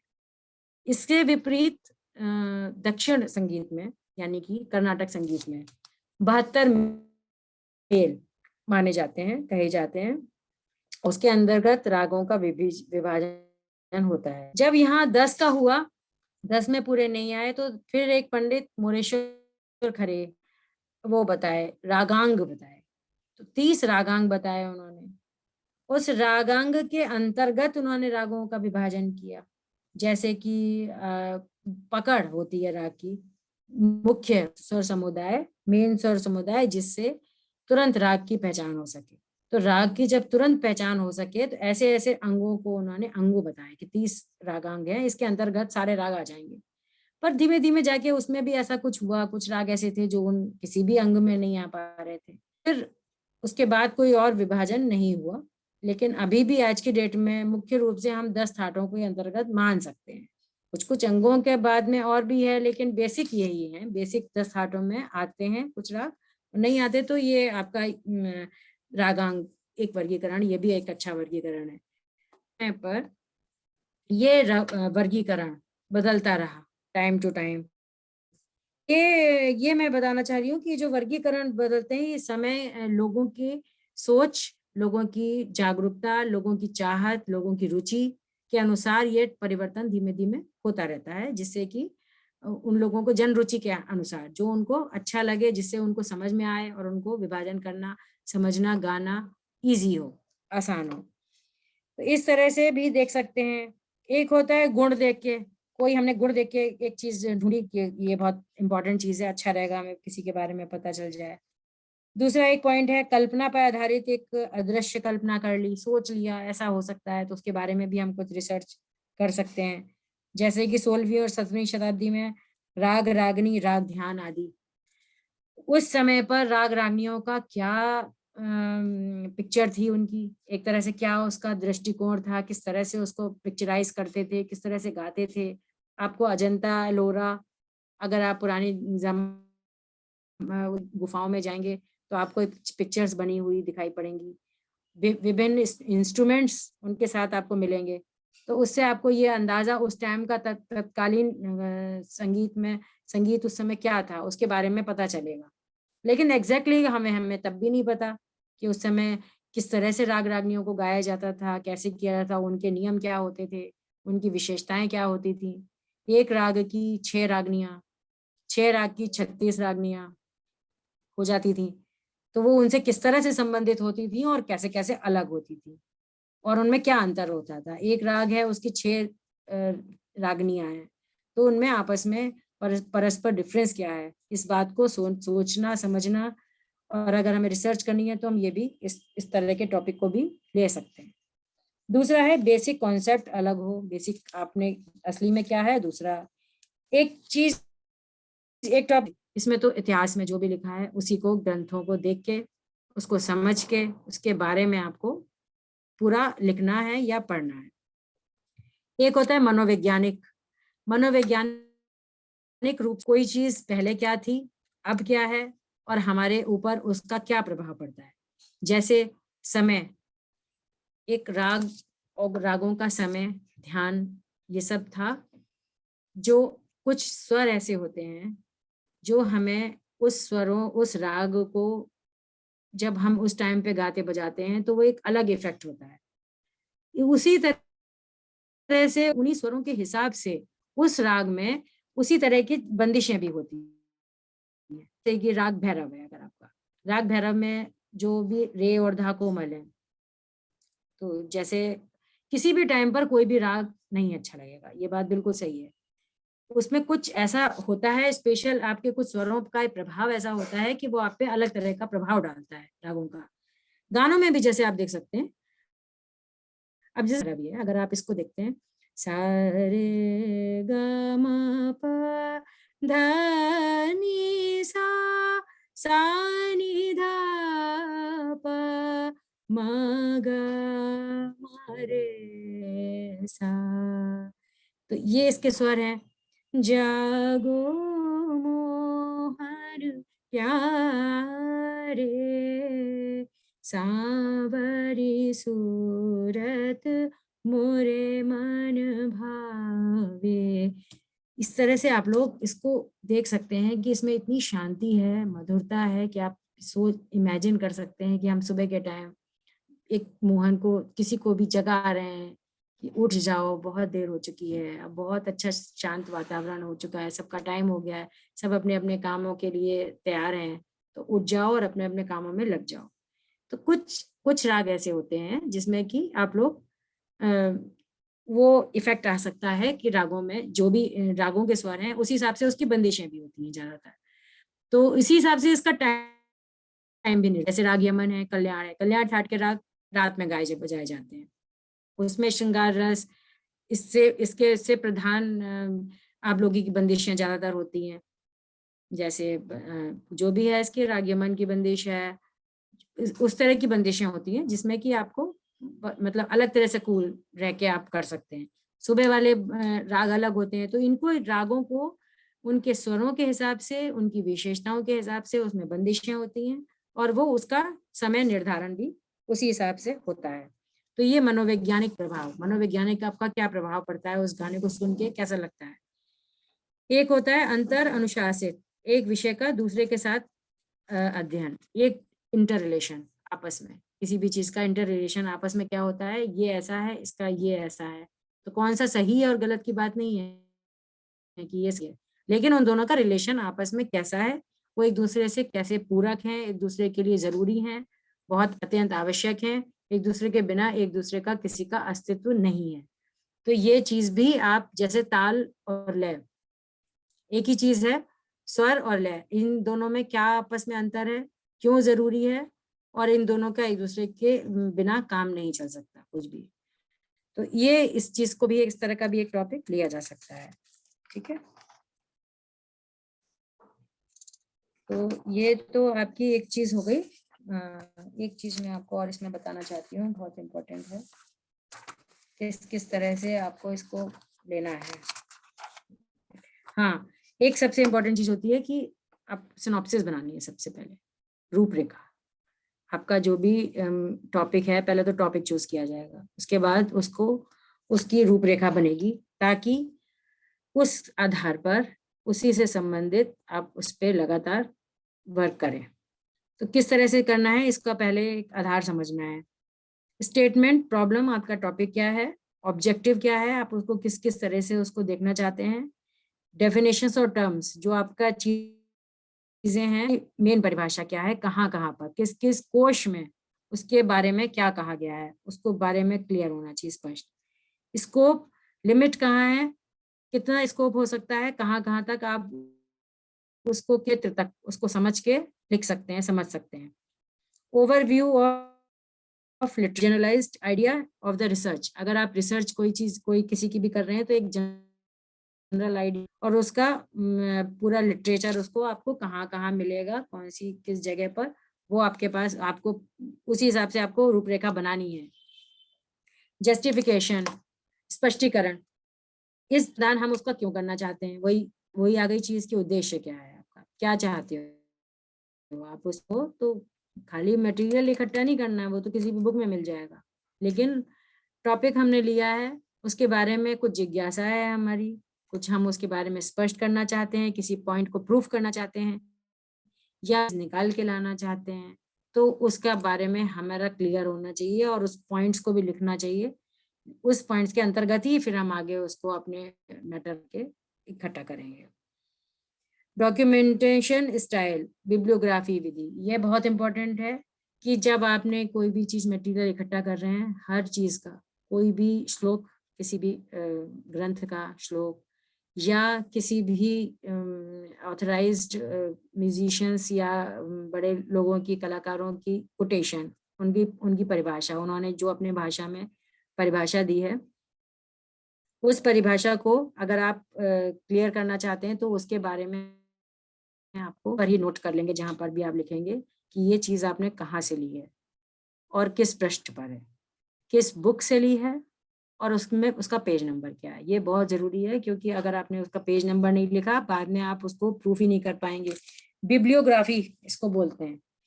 आपके पास हर चीज का प्रूफ होना चाहिए। जब आपसे पूछा जाएगा कि ये कोटेशन कहाँ से मिली है, आपने कहा है कि अमुक लेखक ने ये बोला, हाँ है, बताइए, हमें तो नहीं मिली। तो आपके पास ये पता होना चाहिए आपने इस बुक से पे इस जगह पर इसके बारे में बताया गया है, तो वो जरूरी होना चाहिए, पता होना चाहिए। ठीक है। मेथोडोलॉजी, कौन सी विधि प्रयोग करनी है, आपको मेथड कौन सा विधि उसको प्रयोग है कि आप उसको पता कर सकते हैं। जैसे अगर कोई राग के बारे में आपको बताना है कि दो राग हैं, एक से स्वर, लेकिन उन दोनों परस्पर बिल्कुल अलग हैं, तो कैसे अलग हैं, क्यों अलग हैं, कहाँ पे अलग हैं, तो आप ग्राफ के माध्यम से भी बता सकते हैं कि एक राग में ऐसे ऐसे करके स्वर जाता है, ऊंचा जाता है, ज्यादातर ऊंचे में ही स्वर हैं इसके, तार सप्तक में इसका विस्तार होता है, दूसरे वाले स्वर में मंद्र सप्तक में इसका विस्तार होता है। तो मंद्र में होता है, मध्य में होता है, तार में होता है, कहाँ पर उसका विस्तार सबसे ज्यादा होता है, ये तभी पता चलेगा उसके, जब आप उसको आपके मन में क्लियर होगा कि हम उसको हमें दिखाना कैसे है। तो ग्राफ के माध्यम से भी आप उसको स्पष्ट कर सकते हैं कि ये यहाँ पर इस तरह से अलग है। ग्राफ में आपको क्लियर दिखाई पड़ जाएगा कि यूं करके ऐसे स्वर जा रहा है, एक में ऐसे ऐसे करके ऐसे नीचे जा, एक में नीचे से फिर ऊपर जा रहा है। तो इन रागों में इस तरह से अंतर है कि एक में तार सप्तक में विस्तार होता है और एक दूसरे वाले राग में मध्य और मंद्र में विस्तार होता है। ये क्लियर होना चाहिए कि कौन सी आपने मैथ में प्रयोग लिया है। दूसरा आपका बिब्लियोग्राफी हो गई, चैप्टर नंबर देना है आपको कि चैप्टर आपने चैप्टर में डिवाइड कर लिया आपने। फर्स्ट चैप्टर जिसमें आपको परिभाषाएं लिखनी है पूरे टॉपिक के बारे में, सब कुछ सबके बारे में। दूसरे चैप्टर में उसको ग्राफ या किसी पिक्चर के माध्यम से बताना है। तीसरे में उसके बारे में बुक्स ग्रंथों में के बारे में क्या लिखा है, उससे संबंधित व्यूज क्या है, वो लिख सकते हैं। फिर एक दूसरा चैप्टर आएगा जिसमें आप उसमें इंटरव्यू का, अगर आपको एक चैप्टर लेना है तो आप उसमें विभिन्न कलाकारों के इंटरव्यूज के माध्यम से अपने अंतर को स्पष्ट कर सकते हैं। इसके बाद एक लास्ट आएगा उपसंहार, जिसको सार संक्षेप कुछ भी कह सकते हैं। रिजल्ट्स एक्सपेक्टेड, इसमें यह देखना चाहिए कि इतना कुछ करने के बाद कि जो आपके परिणाम आए हैं, जो आपको रिजल्ट मिला है, वो कितना यूजफुल है और सही है। आपको सही चीज पता चली है, कोई चीज, वो क्या निकल, उसके बारे में क्या है, तो वो स्पष्ट होना चाहिए बस। अब आता है उनकी रिपोर्ट को प्रस्तुत करना। अब आप उसको प्रेजेंट करना है, कैसे प्रेजेंट करेंगे। थीसिस लिखने के लिए सबसे इंपॉर्टेंट क्या चीज है, रिसर्च रिपोर्ट लिखने के लिए कंपोनेंट्स होनी चाहिए। एक तो शीर्षक पेज, जैसे भारतीय संगीत का विकास या इतिहास या रागों का अध्ययन, तो उसमें आपको एक शीर्षक पेज आपको उस हिसाब से देना है। दूसरा लेखक, ठीक है, फिर गाइड का नाम, आपका विभाग, शुरू करने का वर्ष।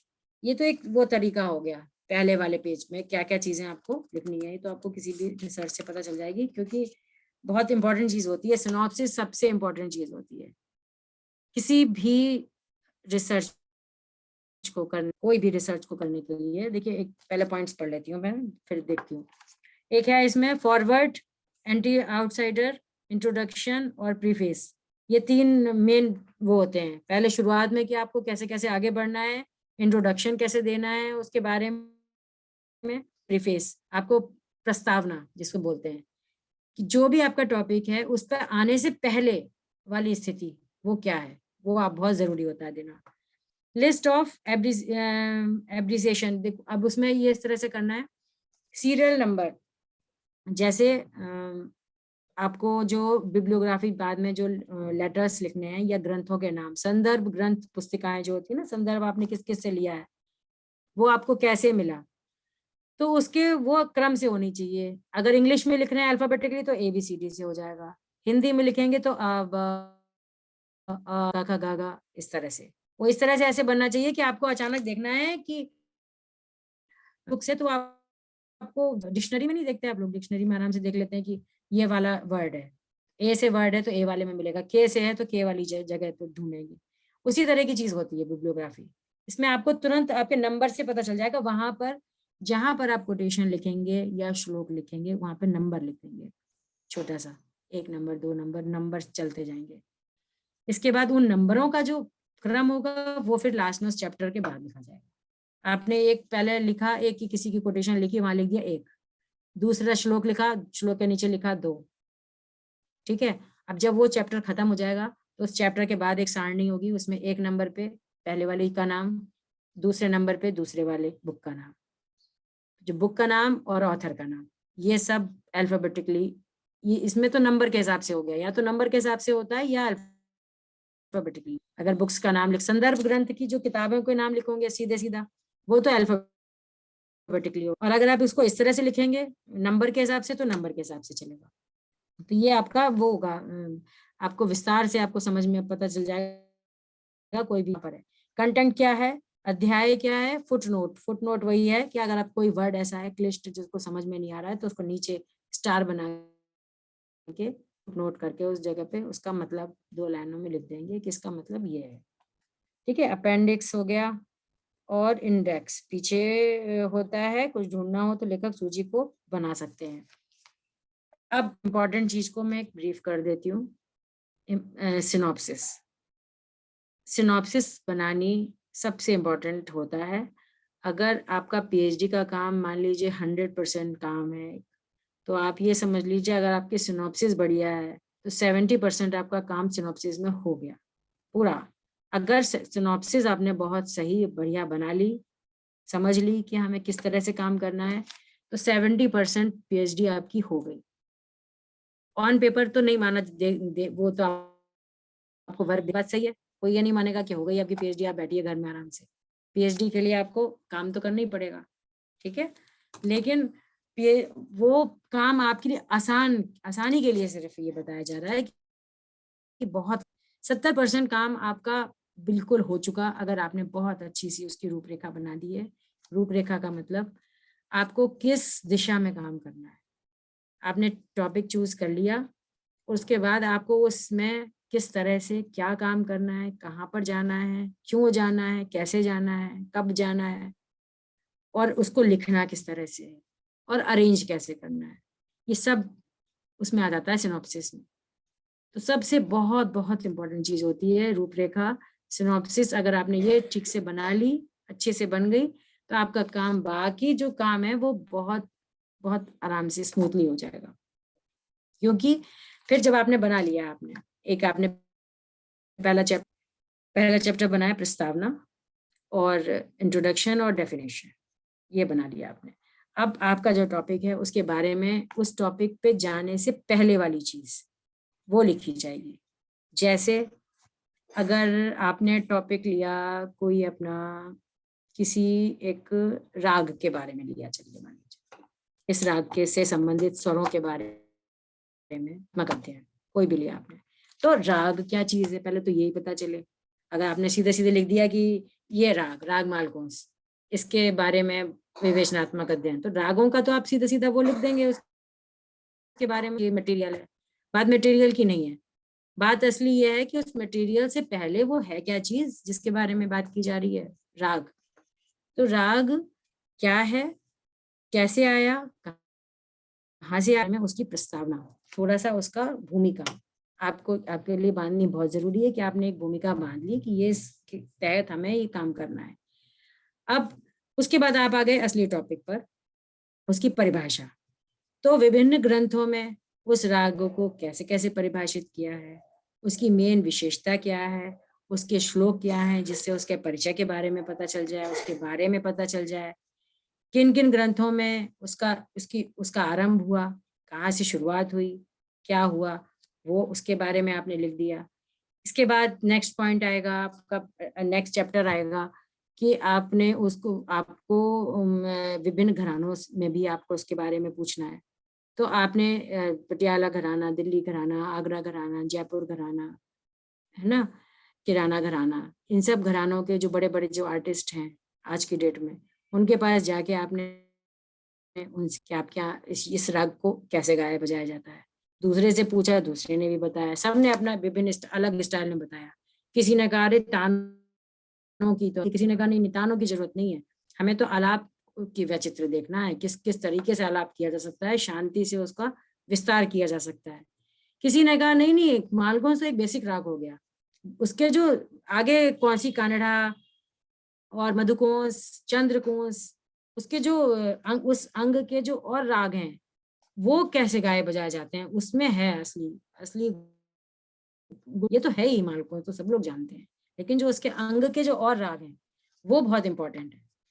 तो वो कैसे गाए बजाए जाते हैं, वो हमारे घराने में तो ये इसकी विशेषता ज्यादा है।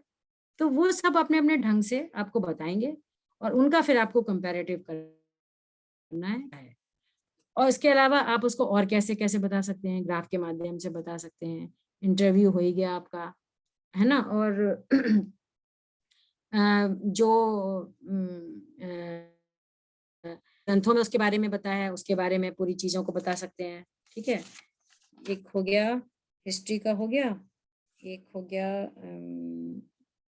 मेथड क्या है, उसके गाने का मेथड क्या है, घरानों का एक टॉपिक आप बना सकते हैं जिसमें कि घरानों का ही टॉपिक ले लिया कि विभिन्न घरानों में उसको किस तरह से गाया बजाया जाता है। इंटरव्यू एक अलग चीज हो गई, घराने की अलग चीज हो गई, इसलिए क्योंकि इंटरव्यू तो पर्सनल अपना एक सोच हो गई, और जो आप घरानों के बारे में लिखेंगे वो जो आपके बुक्स में और किताबों में और जो पुराने मटेरियल्स में आपके बारे में लिखा होगा वो अलग हो सकता है, वो अलग हो। किताबों में लिखी हुई चीज कई लोगों की बनाई हुई और पुराने संगीतकारों के माध्यम से जो आती है वो है घरानों में, जो जनरली होता है। लेकिन आप जिस इंटरव्यू लेंगे हो सकता है उसका व्यू अपना अलग हो, वो अपने ढंग से वो उस चीज को व्यक्त करना चाह रहा है। तो इसलिए दो ये अलग चैप्टर भी बन सकते हैं कि एक चैप्टर आपने बना दिया जिसमें कि आपने पुराने सारे ग्रंथों को के बारे में, ग्रंथों में या लोग घरानों के बारे में आपने समझा, पढ़ा और उसका कंपैरेटिव स्टडी दिखा दी।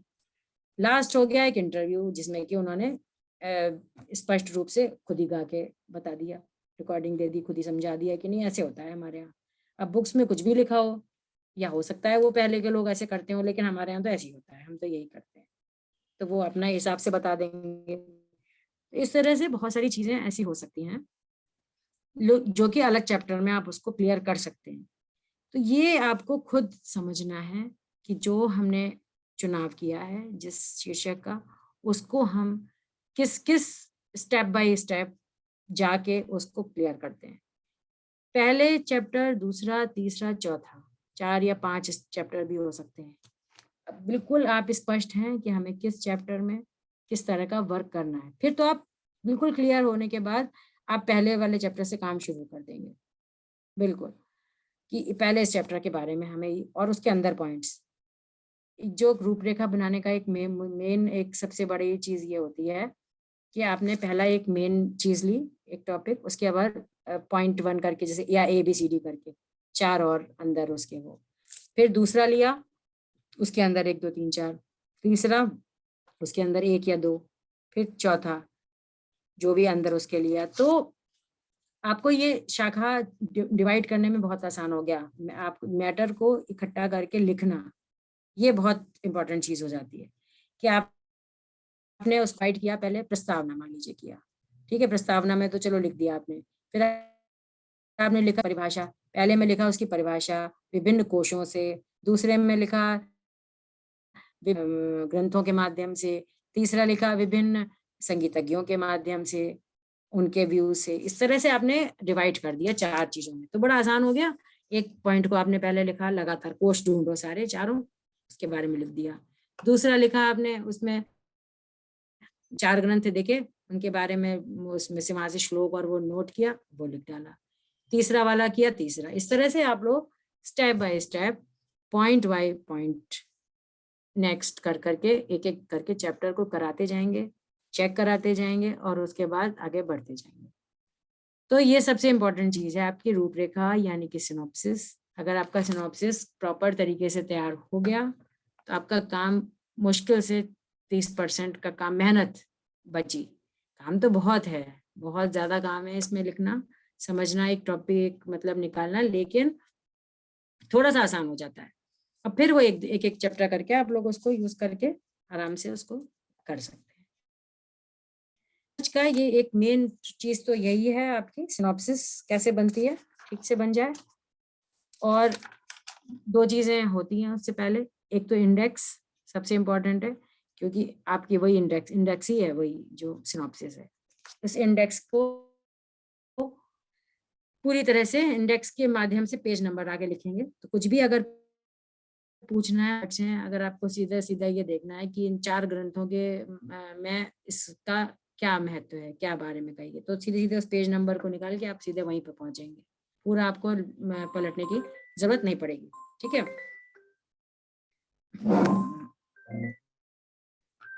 तो ये बिल्कुल जरूरत नहीं पड़ेगी उसके करने की। लेकिन और सबसे ज्यादा ये चीज जब बहुत ध्यान रखने की एक यही है कि जो आप लोगों को जो भी जहाँ से भी लिख रहे हैं उसके ऑथर का नाम, बुक का नाम और पेज नंबर साथ में लिखते रहिए, साथ में करते रहिए, क्योंकि ये जब लिखते हैं तो हम लोग सब जल्दी जल्दी लिखना शुरू कर देते हैं कि मिल गया, ये मैटर मिल गया, बहुत बढ़िया, और ये टॉपिक हो गया और आगे बढ़ गए। लेकिन असली में जब बाद में पता चलता है कि जब इसके बाद में बिब्लियोग्राफी और लास्ट का जब हमें वो करना है, तब हम ढूंढेंगे, तब हमें याद ही नहीं आएगा कि हमने कहाँ से लिया था, किस बुक से लिया था, किस पेज नंबर पे था, फिर वो ढूंढो उस बुक में दोबारा। तो इसलिए जिस समय मैटर हम कलेक्ट करते हैं उस वक्त वहीं पर लिख लेना जरूरी होता है। उसके बाद चाहे बाद में वो उस मैटर को ना लिया जाए, कोई बात नहीं है, नहीं जरूरत पड़ी हमें और बहुत सारी जगह मिल गई, तो उसमें आप लोग कर सकते हैं बिल्कुल। तो मेन आपको थीसिस का एक यही है। इसके कुछ और पॉइंट्स भी हैं, कैसे कैसे चूज करना और कैसे कैसे मतलब आपको टॉपिक चूज करना है, तो ये है, देखिए थोड़ा सा। ये चीजें एक तो मैंने बताई, देखिए क्या क्या चीजें ध्यान रखने की। एक तो फुटनोट के रूप में, अध्याय के अंत में, और बिब्लियोग्राफी के रूप में आपको किसी भी विख्यात किताब या किसी भी बात की इंपॉर्टेंस व्यक्ति का रेफरेंस देना है जरूरी। फुटनोट पेज के आखिर में या बाद में 1 2 3 अंक देते हैं और उसके बारे में फुटनोट करते हैं। और एक किताब के नाम, 3 तरह से आप उसके बारे में जानकारी दे सकते हैं। एक पहला तरीका होता है कि आपने जो चीज लिखी उसी के नीचे नंबर लिख दिया, ठीक है, फुटनोट मतलब वहीं की वहीं एक नंबर लिखा या स्टार बनाया। और ये 2 हैं, मतलब 2 हैं तो स्टार से काम नहीं चलेगा, 2 हैं तो 2 नंबर, 3 हैं तो 3, 1 2 3 उसको नीचे लिखेंगे। 1 2 3 में नीचे थोड़ी सी इतनी जगह लाइन करके नीचे ही लिख दिया जाएगा, एक नंबर ये, दूसरा नंबर ये, तीसरा नंबर ये। एक तो ये तरीका हो गया फुटनोट। दूसरा होता है कि ये किताब चैप्टर के अंत में, जो एक आपका एक पहला चैप्टर है, उस चैप्टर के अंत में उस जगहों के 1 2 3 4 5 6 जितने भी नंबर हैं वो बात तक आपके आ गए और उनमें आपने फोन कर लिया, मतलब उनका नाम लिख लिया, ठीक है। एक होता है संदर्भ ग्रंथ सूची, एक ये लास्ट में नाम आ जाता है, जो लास्ट में जो हम बिब्लियोग्राफी जिसे बोलते हैं, वो एक लास्ट में एक पूरी सूची बन जाती है, जितनी भी किताबों के नाम, जितने भी किताबों से आपने संदर्भ ग्रहण किया उसकी पूरी एक सूची बन गई। ठीक है, उसमें आप लोग अल्फाबेटिकली उसमें आप आराम से करेंगे। ABCD इंग्लिश के हैं तो ABCD, हिंदी के हैं तो वही अ ब स द या ये क ख ग घ, इसी सीक्वेंस में, ताकि आराम से याद आएगा। अचानक याद आएगा संगीत पारिजात ढूंढना है आपको, तो सा वाली जगह पे देखेंगे आप, संगीत पारिजात मिल जाएगी। संगीत रत्नाकर देखना है, नाट्य शास्त्र ना वाली पे देखेंगे क ख ग घ ना, उसमें आपको नाट्य शास्त्र मिल जाएगा। इस तरह से आप लोगों को सबके बारे में लिखना है। फिर एक लास्ट है रिपोर्ट राइटिंग। जब आप रिपोर्ट राइटिंग करेंगे तो उसके बारे में पूरे डिटेल होगा और उसको रिसर्च वर्क पूरा दिखा देंगे। उपसंहार एक तरह से लास्ट हो गया इंट्रोडक्शन। ठीक है, इंट्रोडक्शन में तो वही चीजें लिखनी है जिस विषय में आप कार्य कर रहे हैं और जो कार्य किया जा चुका है, जो बुनियादी सिद्धांत है उसका वर्णन करते हैं। रिसेंट वर्क के लिए बेस देना होता है आपको और 1/3 देना है, उससे ज्यादा नहीं। प्रीफेस यानी कि प्राकथन शुरू का जो होता है वो भी आपको देना है। तो ये भूमिका होती है एक तरह से, क्योंकि हमने जो भी जिस भी टॉपिक पे जाना है उससे पहले क्या है ये लिखना बताना बहुत जरूरी है, क्योंकि अचानक आप किसी को पता नहीं चल सकता कि ये कैसे आ गया, ये चीज कहाँ से आया। ये पर्टिकुलर विषय हमने क्यों चुना है ये बताने की जरूरत होती है इसमें। किस क्षेत्र में हम स्टडी कर रहे हैं, कितने क्षेत्र में, हम कहाँ कहाँ जाके हमें इस बात को समझना है। इस रिसर्च वर्क को पूरा करने में कौन सा मेथड हमने यूज किया है, किस किस मेथड के थ्रू हम इस पे आगे वर्क कर रहे हैं। ठीक है, ये सब इसके बाद से संबंधित है। उसको फिर थैंक्स है लास्ट में, जो भी है आपके HOD और ये टॉपिक की डिग्री, ये सब प्रमाण पत्र ओरिजिनल है नहीं, ये सब आपको पूरा क्लियर करना है। बाइंडिंग लास्ट में बाइंडिंग होगी। इन सब चीजों के ये स्टेप बाय स्टेप होते हैं। जैसे कि सबसे पहले आपने एक पूरा रूपरेखा बनाई, चेक करा ली बहुत अच्छे से, स्टेप बाय स्टेप आप काम करते चले गए और उसमें फुटनोट चैप्टर के बाद या लास्ट के संदर्भ ग्रंथ सूची, इन सब में किसी भी आधार पर आप इन सब चीजों के बारे में लिख लेंगे और आपके पास श्योर है कि आपके पास सारा मटेरियल है। इसके एक चैप्टर करके आपने चेक करा लिया, फिर टाइप होने दिया। टाइप होने के बाद फिर प्रूफ रीडिंग होगी, उसको देखेंगे कि कहीं पे भी कॉमा या विराम या किसी भी चीज की मिस्टेक है वो ठीक होगी, फिर दोबारा ठीक होगी। फिर जब पूरी चीजें हो जाएंगी फिर एक बार पूरा चेक होगा कि सीक्वेंस सही है, कोई एक पेज नंबर गलत नहीं है। जो आपके जितने भी पेपर्स हैं उनकी पेपर्स का वो रहेगी, नंबरिंग होगी, ये सब चीजें होंगी। बिब्लियोग्राफी लाइन सूची जो है, फिर उसकी लास्ट में फाइनल होती है स्टेज, तब उसकी बाइंडिंग का। अब एक चीज है आपकी प्रश्नावली, जो आप इंटरव्यूज ले रहे हैं या आपको जिस आधार पर वर्क आगे करना है, तो उसमें क्या है कि आप लोगों को मूल रूप से प्रश्नावली प्रेरणाओं का एक समूह है, जिससे कि शिक्षित व्यक्तियों के सम्मुख उन प्रेरणाओं के अंतर्गत उनके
दोबारा से कनेक्ट हुआ है, नहीं जूम।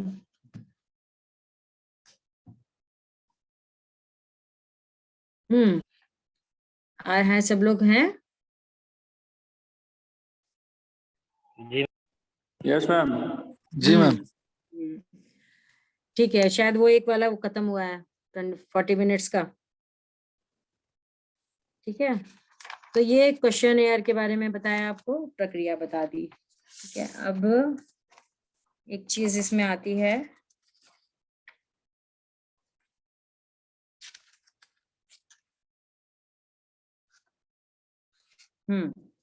अब एक पॉइंट आता है जिसको मैंने पहले डिस्कस किया है, लेकिन कोई भी शोध का आपको जो शीर्षक का चुनाव कैसे करना है वो सही होना चाहिए। इसमें बहुत आती हैं मुश्किलें, क्योंकि हमें ऐसा टॉपिक लेना है जिस पे काम ना हुआ हो कुछ भी। तो जब टॉपिक ढूंढने जाते हैं तो बहुत सारे टॉपिक आपको उसमें कैटलॉग में मिल जाएंगे, हर यूनिवर्सिटी में अलग अलग, कि आप ये वाला तो इस पे काम हो चुका है। ऐसा भी कोई ये नहीं है कि आप आपने थीसिस ही किसी की उतार लिया, पूरा काम कर लिया, वो नहीं होना। तो ऐसा चीज चूज करनी है जिसपे काम ना हुआ हो, या आप उस पे अपने तरीके से किसी और व्यू के माध्यम से आप उस पे काम करना चाहते हैं। तो वो कैसे करना है ये थोड़ा सा देखिए। अनुसंधान के विषय को निर्धारित करना अनुसंधानकर्ता के लिए प्रथम चरण है कि कौन सा हमें टॉपिक चूज करना है। किसी भी शोध को करने में एक व्यक्ति या एक संस्था की रुचि हो सकती है। जब कोई संस्था विषय चुनती है तो वह विषय कुछ विशेष समस्याओं के ऊपर आधारित होता है, परंतु जब कोई व्यक्ति विशेष अनुसंधान करता है तो अधिकतर उसे अपने के अनुरूप विषयों में दिलचस्पी रहती है, अथवा ऐसे विषय चुनता है जिसके संबंध में थोड़ा कार्य हो चुका है और वो उसे विस्तार करना चाहता हो। दूसरी बात जो ध्यान में रखने योग्य है उसे वैल्यू जजमेंट भी कहते हैं, जिससे कि हमें पता चल जाए कि कहाँ गलती है। इतर विषय जो चुने जाते हैं वो इसी पर आधारित होते हैं। इसका अर्थ यह हुआ कि किन विषय को समाज में अधिक महत्व मिलता है या महत्व है। कभी कभी सामाजिक स्थिति विषय निर्धारण में बहुत भाग लेती है। विषय के चुनाव में एक समस्या पर भी ये आती है कि अनुसंधानकर्ता स्वयं विषय चुने या उसका सुपरवाइजर उसे बताए। इस संबंध में कोई निश्चित नियम नहीं है, कभी वह स्वयं चुनता है तो कभी गाइड बताते हैं। ये बात भी केवल इसीलिए आती है कि उस पर काम ना हो चुका हो, और दूसरा इसलिए आती है कि जो आपका सुपरवाइजर है वो उससे उस फील्ड में उसको कोई भी इंटरेस्ट नहीं है। अगर किसी छात्र ने, किसी बच्चे ने कोई विषय चुना जो उसके सुपरवाइजर के बिल्कुल सोच के ही विपरीत हो, उसे उस फील्ड में जाना ही नहीं है, बिल्कुल उसका कोई इंटरेस्ट ही नहीं है, तो वो उसको काम नहीं करा पाएंगे। वो चीज़ वो उसको प्रॉपर उसको अपना वो नहीं बता तरह से कि कैसे, किस वे में, किस तरह से क्या काम करना चाहिए बहुत अच्छी तरह से। तो उसमें दोनों ही बातें हैं। लेकिन अगर उल्टा भी है, अगर उन्होंने अपने हिसाब से कोई टॉपिक बता दिया किसी भी सुपरवाइजर ने, हो सकता है उसमें स्टूडेंट को बिल्कुल इंटरेस्ट ना आए। अब हिस्ट्री है, मान लीजिए हिस्ट्री पढ़ने का बिल्कुल नहीं है इंटरेस्ट किसी को भी, तो उसने बता दिया, सुपरवाइजर ने बताया कोई प्रैक्टिकल का अच्छा सा टॉपिक लो, दूसरे का प्रैक्टिकल बिल्कुल अच्छा नहीं है, उसको लग रहा है कि प्रैक्टिकल में क्यों इतनी मेहनत करने की जरूरत है, हमें तो सही है बस लिख लेंगे, खूब सारा मैटर इकट्ठा कर लेंगे, घूम लेंगे इधर से उधर चले। तो ये दोनों ही चीजें हैं, इसका कोई क्लियर हिसाब किताब नहीं होता कि ऐसा होना चाहिए, ऐसा नहीं होना चाहिए। ये म्यूचुअल अंडरस्टैंडिंग है, और बीच किसी चीज ऐसी होनी चाहिए जिसमें कि काम हो जाए अच्छी तरह से। तो थोड़ा सा जो एडजस्ट कर सकते हैं इसमें, और मेन चीज उसमें भी यही आ जाती है कि किस पे काम हो चुका है, किस पे नहीं हुआ है। अगर दोनों ही ऐसे टॉपिक मिल गए, बहुत अच्छे वाले टॉपिक जिसमें कि काम नहीं हुआ है, तो फिर हम दोनों में से कोई भी एक दूसरे को कन्विंस कर सकता है कि सर हम बहुत अच्छे से मेहनत कर लेंगे, आप इसमें करवा दीजिए। तो क्या, या उल्टा हो सकता है सर कह दें कि हम बहुत अच्छे से आपको इस बारे में गाइड कर देंगे और मैटर भी दे देंगे, बता भी देंगे, तो आप इस वाले पे करो। तो फिर स्टूडेंट कह देगा कि ठीक है, जब सर तैयार हैं, मैडम तैयार हैं, तो फिर हमें क्या परेशानी है, हमें तो काम करना है, पीएचडी करनी है। तो इसमें म्यूचुअल अंडरस्टैंडिंग कोई भी ऐसी हो सकती है जिससे आपका काम हो जाए। एक चीज इसमें ये है, शोध प्रक्रिया के मुख्य जैसे 4 भाग कहे जाते हैं। आपका जो प्रोसेस है शोध का, इसमें पहले भाग में सही शीर्षक का चुनाव और रूपरेखा आती है। कोई बिल्कुल सही आपने फर्स्ट प्रोसेस वही है कि सही शीर्षक आपने चुन लिया और उसकी रूपरेखा वही सिनॉप्सिस। दूसरे भाग में आता है हाइपोथेसिस या डाटा का एकत्रीकरण, जो आपको जिस फील्ड में काम करना है और आपको डाटा किस तरह से उसको कलेक्ट करना है। तीसरे भाग में आता है परिणाम तक पहुंचना, रिजल्ट उसका वहां तक पहुंचने का कैसे होगा।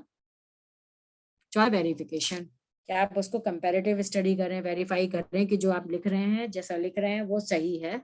ऐसा नहीं है कि हमने किसी एक जगह से देखा और हमने तो कर दिया, इसको वेरीफाई करना भी जरूरी है कि ये इस बुक में इसके द्वारा ये बात कही गई है चीज। अगर ये ठीक से वेरीफाइड नहीं होता तो पुनः वही प्रक्रिया चलती है। कुछ वर्षों के पश्चात उसी शीर्षक पर नए तरीके से अनुसंधान भी कर सकते हैं। ये भी हो सकता है कि आपने एक चीज में किया, रिसर्च की, लेकिन फिर उतना सेटिस्फाइड नहीं है, तो फिर आपने आगे नए सिरे से फिर दूसरी बार की, उसमें आपने काम करना शुरू कर दिया। अब एक चीज इसमें फिर ये आती है, किसी विषय को निश्चित करने के लिए कुछ विशेष बातें शोधकर्ता को ध्यान में रखनी चाहिए जब आप एक टॉपिक चूज करते हैं। एक तो प्रयोगात्मक रूप में, भौतिकता, फिजिकली आपको क्या मिल रहा है, सामग्री उपलब्धता, आपको आपकी जो मटेरियल है वो कैसे आपको मिल पा रहा है, समय और धन, टाइम कितना वेस्ट हो रहा है, धन कितना वेस्ट हो रहा है, साधन, आपके पास क्या व्हीकल है ताकि बात मिल सके, बात कर सकें। एक समाज को इससे लाभ, आपके पूरा जो है हमारी पूरी सोसाइटी, उसमें किसी को क्या अच्छा क्या फायदा मिल रहा है अगर हमने किसी चीज के बारे में लिखा। तो वैसे तो यह है कि आप किसी भी टॉपिक पे अगर हम मटेरियल इकट्ठा करके एक जगह लिख रहे हैं तो यही बहुत बड़ी चीज है। बुक की बुक फॉर्म है एक तरह से, बुक में जैसे पढ़ते हैं आपको सारी चीजें उससे संबंधित मिल रही हैं, लेकिन उसमें भी फिर ये बात आएगी कि ऐसे तो बुक से ही पढ़ लेंगे हम, फिर आपने क्या किया उसमें लिख के एक उसी चीज को दोबारा उतार दिया। तो ऐसा नहीं है, मटेरियल इकट्ठा करना होता है लेकिन एज इट इज उसको लिखना नहीं होता। उस मटेरियल से हमें सिर्फ हेल्प लेनी है कि इसमें जो चीज हमें मिल रही है ये 4 किताबों में है, तो इसका मतलब ये सही है, लेकिन हम इसमें आगे हम इसमें क्या सोच है हमारी, या हम उसको दूसरी जोड़ रहे हैं, तो इसमें ये बीच में हमारा अपना उसमें व्यू, हमारा अपना लेखन कार्य उसमें आएगा, जिसमें हम ये बताएंगे कि हमने ये मटेरियल लिया और ये उसके बाद यहाँ तक पहुँचते उसका मतलब ऐसा होना चाहिए। तो ये हमारा अपना काम होगा, जिससे तब हम उसको लिख के करेंगे। उसमें फिर ये डिसाइड नहीं किया जा सकता कि हमने ये पुराना जो काम किया है ये उस बुक में है, तो बुक तो उस केवल उस टॉपिक की है या आप उसके बारे में आपको पूरा लिखना है, वो बुक हो गई। लेकिन जब आपका अपना वर्क है, रिसर्च वर्क है, तो उसमें आपने उससे संबंधित किस दिशा में काम किया, आगे आपने कौन कौन सी चीजें पे ध्यान दिया, कहाँ कहाँ पहुंचे, उसके बारे में आपने क्या किया का काम है। इसलिए किसी से वो नहीं होना, ये नहीं होना चाहिए कि आपने बुक से पूरा मटेरियल किया है, उसको बीच बीच में आपकी अपने व्यू, अपने थॉट्स, अपना जोड़ उनका बारे में, ये बहुत जरूरी है। और इसी से लोगों को उसके बारे में पता चलेगा कि कैसे हम लोगों को सोसाइटी में इससे हमें इसके बारे में पता चला। यहाँ ये बात ध्यान में रखने योग्य है कि कोई भी फुल प्रूफ मेथड नहीं होता जिससे किसी समस्या को योजनाबद्ध तरीके से शुरू किया जाए तथा उसका अंत भी उसी के तहत ही हो, यानी कि अंत में उसी फॉर्मूला पर कायम रह सके। फिर भी कुछ बातों को ध्यान में रखने से कार्य सुविधाजनक हो सकता है, जैसे कि उस विषय से जानकारी रखने वाले विशेषज्ञों से मिलना और उनसे बातचीत करना, शोधकर्ता का स्वयं से संबंधित जानकारी प्राप्त करना, उस विषय से संबंधित साहित्य का अध्ययन करना, दूसरे अनुसंधानकर्ता जिन्होंने इस तरह के मिलते जुलते विषयों पर कार्य किया हो उनसे उस विषय के बारे में भी जानकारी प्राप्त करना। विषय के चुनाव में यह जरूर ध्यान रखना चाहिए कि बहुत अधिक विस्तृत ना हो ताकि आगे चलकर संभाला ना जा सके। विस्तृत विषय में इस बात की भी संभावना हो कि यह व्यर्थ बीच में ही ना रुक जाए, पूर्णता की ओर न अग्रसर। ठीक इसी प्रकार विषय इतना संक्षिप्त ना हो कि जो संभवतः शोधकर्ता के लिए प्रेरणादायक ना रहे। इसलिए हमेशा ये प्रयास होना चाहिए कि जो आपने टॉपिक लिया है, जैसा लिया है, वो इतना विस्तृत ना हो, ना कर पाए। या फिर पहले ये ध्यान रखा जा सकता है कि जो आपने रूपरेखा बनाई है, उसके अंतर्गत आपने जिन बिंदुओं को लिया है कि हम इस फील्ड में काम करेंगे, वो बहुत विस्तृत ना हो। आप उसको संकुचित करके कम कर सकते हैं। जैसे आपको किसी के बारे में बताना है, किसी गायन शैली के बारे में बताना है, चलिए ख्याल गायन शैली, ध्रुपद गायन शैली, कई सारी गायन शैलियां हैं, उनके बारे में मान लीजिए आपको बताना है। तो किसी आपने एक आधार लिया कि हम ये इंटरव्यूज लेंगे अलग अलग घरानों के, नहीं घराने के लिए हम कोई प्रांत, ब्रज प्रांत, राजस्थानी, किसी भी बारे में हम इतने लोगों का इंटरव्यू लेंगे, फिर हम उसके बारे में तब हम डिसाइड करेंगे कि उसमें ये कैसे है, कहाँ कहाँ कैसे कैसे अलग है। तो अब इतना विस्तृत हो जाएगा कि उसकी तो कोई हिसाब ही नहीं है। आपने 10 लोगों से इंटरव्यू ले लो, 15 से ले लो, उसके बाद उन सबको कंबाइन। तो आप ये भी कोशिश कर सकते हैं कि उस गायन शैली के बारे में आपने पूछ लिया, लेकिन आपने कैटेगरी बनाई, 4 तरह की कैटेगरी बनाई मान लीजिए, उपशास्त्रीय, लोक, फिल्मी, जो भी कैटेगरी बनाई, तो उस हर कैटेगरी से 10-10 संगीतज्ञ ना लेकर आपने एक-एक, 2-2 ले लिए। 2 ले लिए, 2 आपने क्लासिकल का ले लिया, 2 आपने सेमी क्लासिकल ले लिया, 2 आपने फिल्मी वाले ले लिए, 2 आपने फोक म्यूजिक ले लिया। इस तरह से आपने 8 ले लिए। तो आप 8 के बारे में आप कंपैरिजन कर सकते हो। ठीक है, अब आपने सब में 10-10 ले लिए तो आप कभी कंपैरिजन नहीं कर पाएंगे, उसका कोई लिमिट है ही नहीं, कैसे होगा। तो इसलिए ये बहुत इंपॉर्टेंट चीज है कि जो आपने टॉपिक लिया है उसको इतना विस्तृत ना कर दें कि आप खुद ही ना कर पाए उसे काम। आपको खुद ही लगे कि अब ये कैसे काम होगा, अब ये तो हो ही नहीं पाएगा, क्योंकि ये तो कितने लोगों के पास जाएंगे, और हो सकता है हमने वहां गए, वहां पे एक क्वेश्चन छूट गया, हमने उनसे पूछना तो था, पूछा ही नहीं हमने, अब कैसे करें, दोबारा तो बात ही नहीं हो पा रही है। अब इस क्वेश्चन का हम कैसे तुलना करें कि उन्होंने तो ये बोला है, उनसे उनको पता ही नहीं है, तो कैसे ये बात हो। तो इसलिए इतना वाइड नहीं करना है अपने टॉपिक को कि हम उसको ना संभाल पाए। इसलिए जब ये रूपरेखा बनाते हैं यानी कि सिनॉप्सिस बनाते हैं, तो बहुत ध्यान रखा जाता है कि जो आपने टॉपिक बनाया है, लिया है, उसको उतना ही बढ़ाएं, विस्तृत करें जितना कि आप उसको इजीली हैंडल कर सकें। दूसरा, उसको उससे उतने से उस बात को प्रूव भी कर सकें।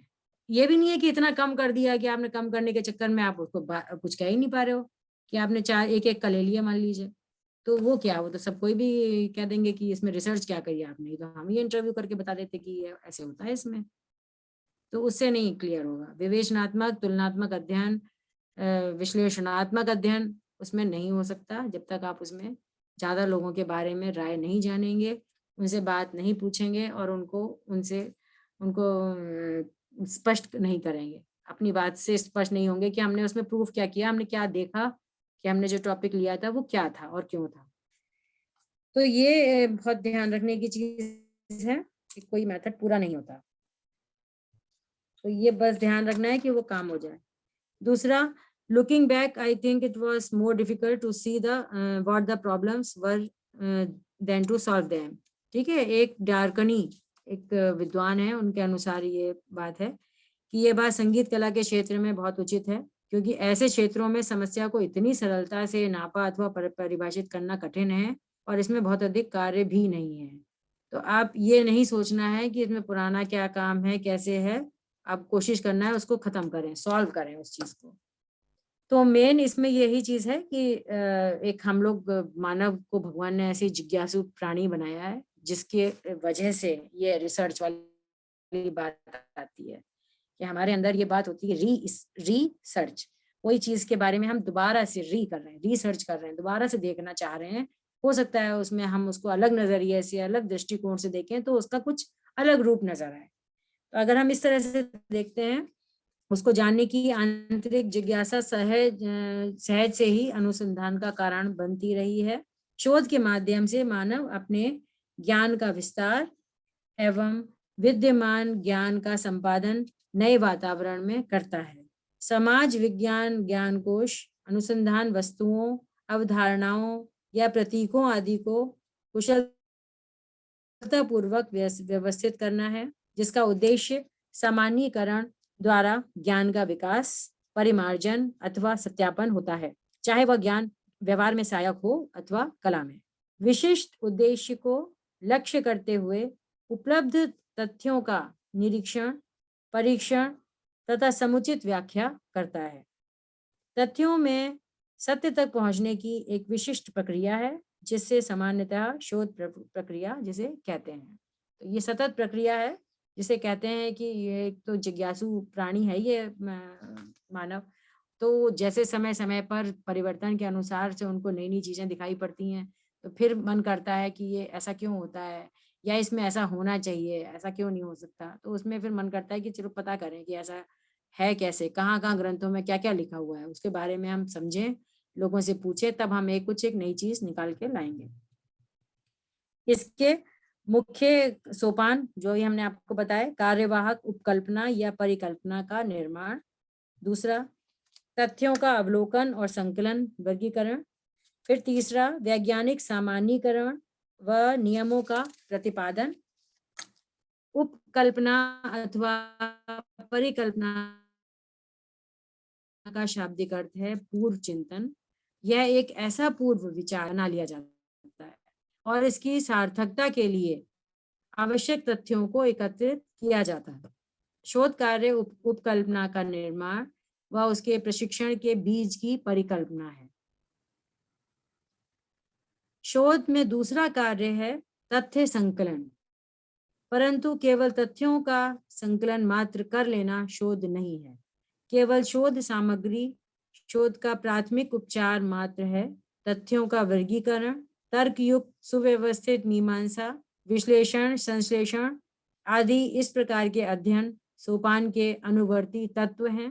तथ्य एवं एक ऐसी स्थिति है जो प्रत्यक्ष विद्यमान है और सत्य उस विद्यमानता का छिपा हुआ एक मूलभूत तत्व होता है, जिसका सही रूप जान लेना ही शोधकर्ता का लक्ष्य होता है। इसके पश्चात तथ्यों की जांच पड़ताल, सतर्कता पूर्वक सम्यक विभाजन होता है। सृजनात्मक कल्पना व वैज्ञानिक पद्धति से निकले निष्कर्षों के आधार पर सर्वकालिक नियम की स्थापना होती है, परंतु शोध के निष्कर्ष समयानुसार परिवर्तित होते रहते हैं। ज्ञान नव नव अनुभवों के कारण विस्तृत या व्यवस्थित होता जाता है। किसी भी शोध प्रक्रिया के संपूर्ण कार्य में दो मुख्य पात्र होते हैं, शोधार्थी और शोध निर्देशक। दो मेन चीजें होती हैं, जो एक शोधार्थी हैं जो कर रहे हैं और एक जो आपका सुपरवाइजर है जो आपको बताता है, निर्देशन करता है कि आप इस फील्ड में, इस टॉपिक पर, इस क्षेत्र में जाकर आपको इस तरीके से काम करना है।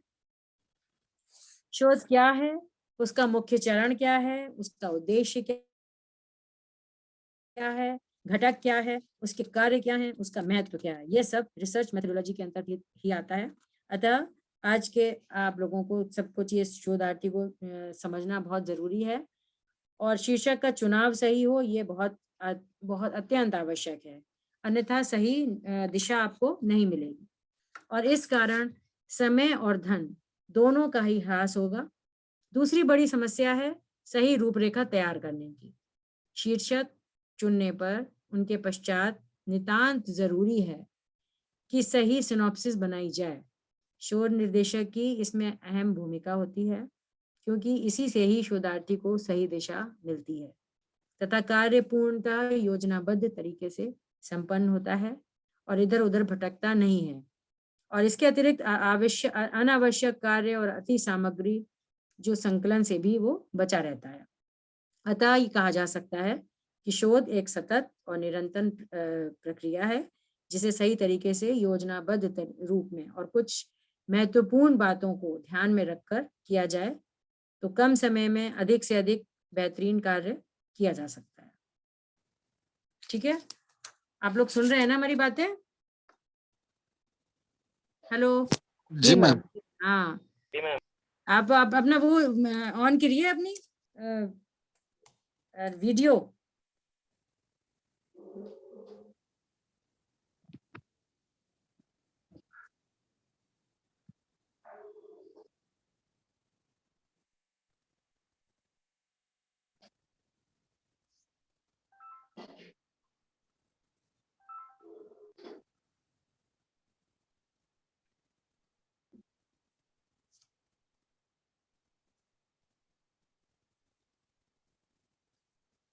हम्म।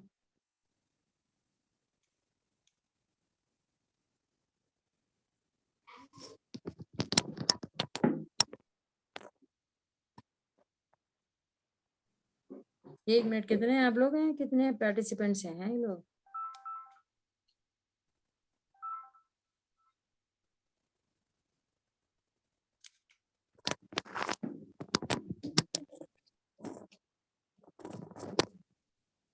अब आप लोगों की क्लास है शायद ड्राइंग की? नहीं मैम, हम लोग ड्राइंग नहीं पढ़ते हैं। अच्छा हाँ, आप तो म्यूजिक के तो खाली है ना। जी तो हाँ ये बताइए फिर आप लोग अभी 12 क्या है, 12 13 नहीं, 14 15 16 में 5:30 वाली क्लास हो सकती है? मैम, वो तो मैम शेड्यूल देंगी आपको। अच्छा ठीक है ठीक है ठीक है। उन्होंने कहा था ना, सर मैं ड्राइंग से कंफ्यूज हो गई, मैं भी, मुझे ध्यान नहीं रहा ये बताने का कि म्यूजिक के बच्चे तो म्यूजिक ही पढ़ेंगे जी जी केवल, मैम। है जी ना। मैम। हाँ, तो मैं आप बताती हूँ, क्योंकि उसी शेड्यूल में हमारे पास अभी आज के लिए तो हो गया हमारा ये रिसर्च मेथोडोलॉजी आज पढ़ा है, ठीक है। बाकी आपके जी पास भी वो है होगा सिलेबस, ठीक है।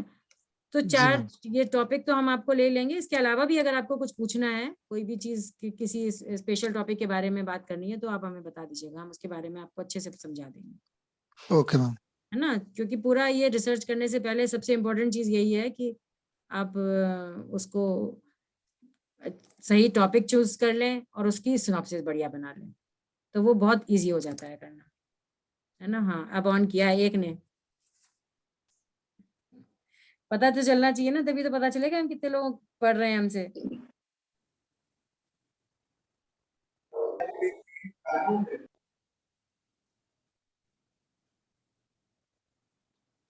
चलिए, तो बस यही है ना आज। तो आपने एमए कहाँ से किया है?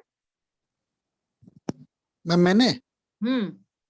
नेहरू ग्राम भारती यूनिवर्सिटी यहाँ प्रयागराज में है। अच्छा ठीक है, एमए हो चुकी जस्ट अभी, है ना। जी मैम, 2019 में। ठीक है। तो अब पीएचडी के लिए ये है आप लोगों का, ये अब कर दिया है ये सब लेक्चर और टेस्ट वगैरह, जी है मैम। ना? चलिए ठीक है, यस मैम। बहुत अच्छे से आप अपना सिलेबस पढ़ेंगे, इसमें सब कुछ आपका पूरा आ जाएगा बढ़िया आराम से।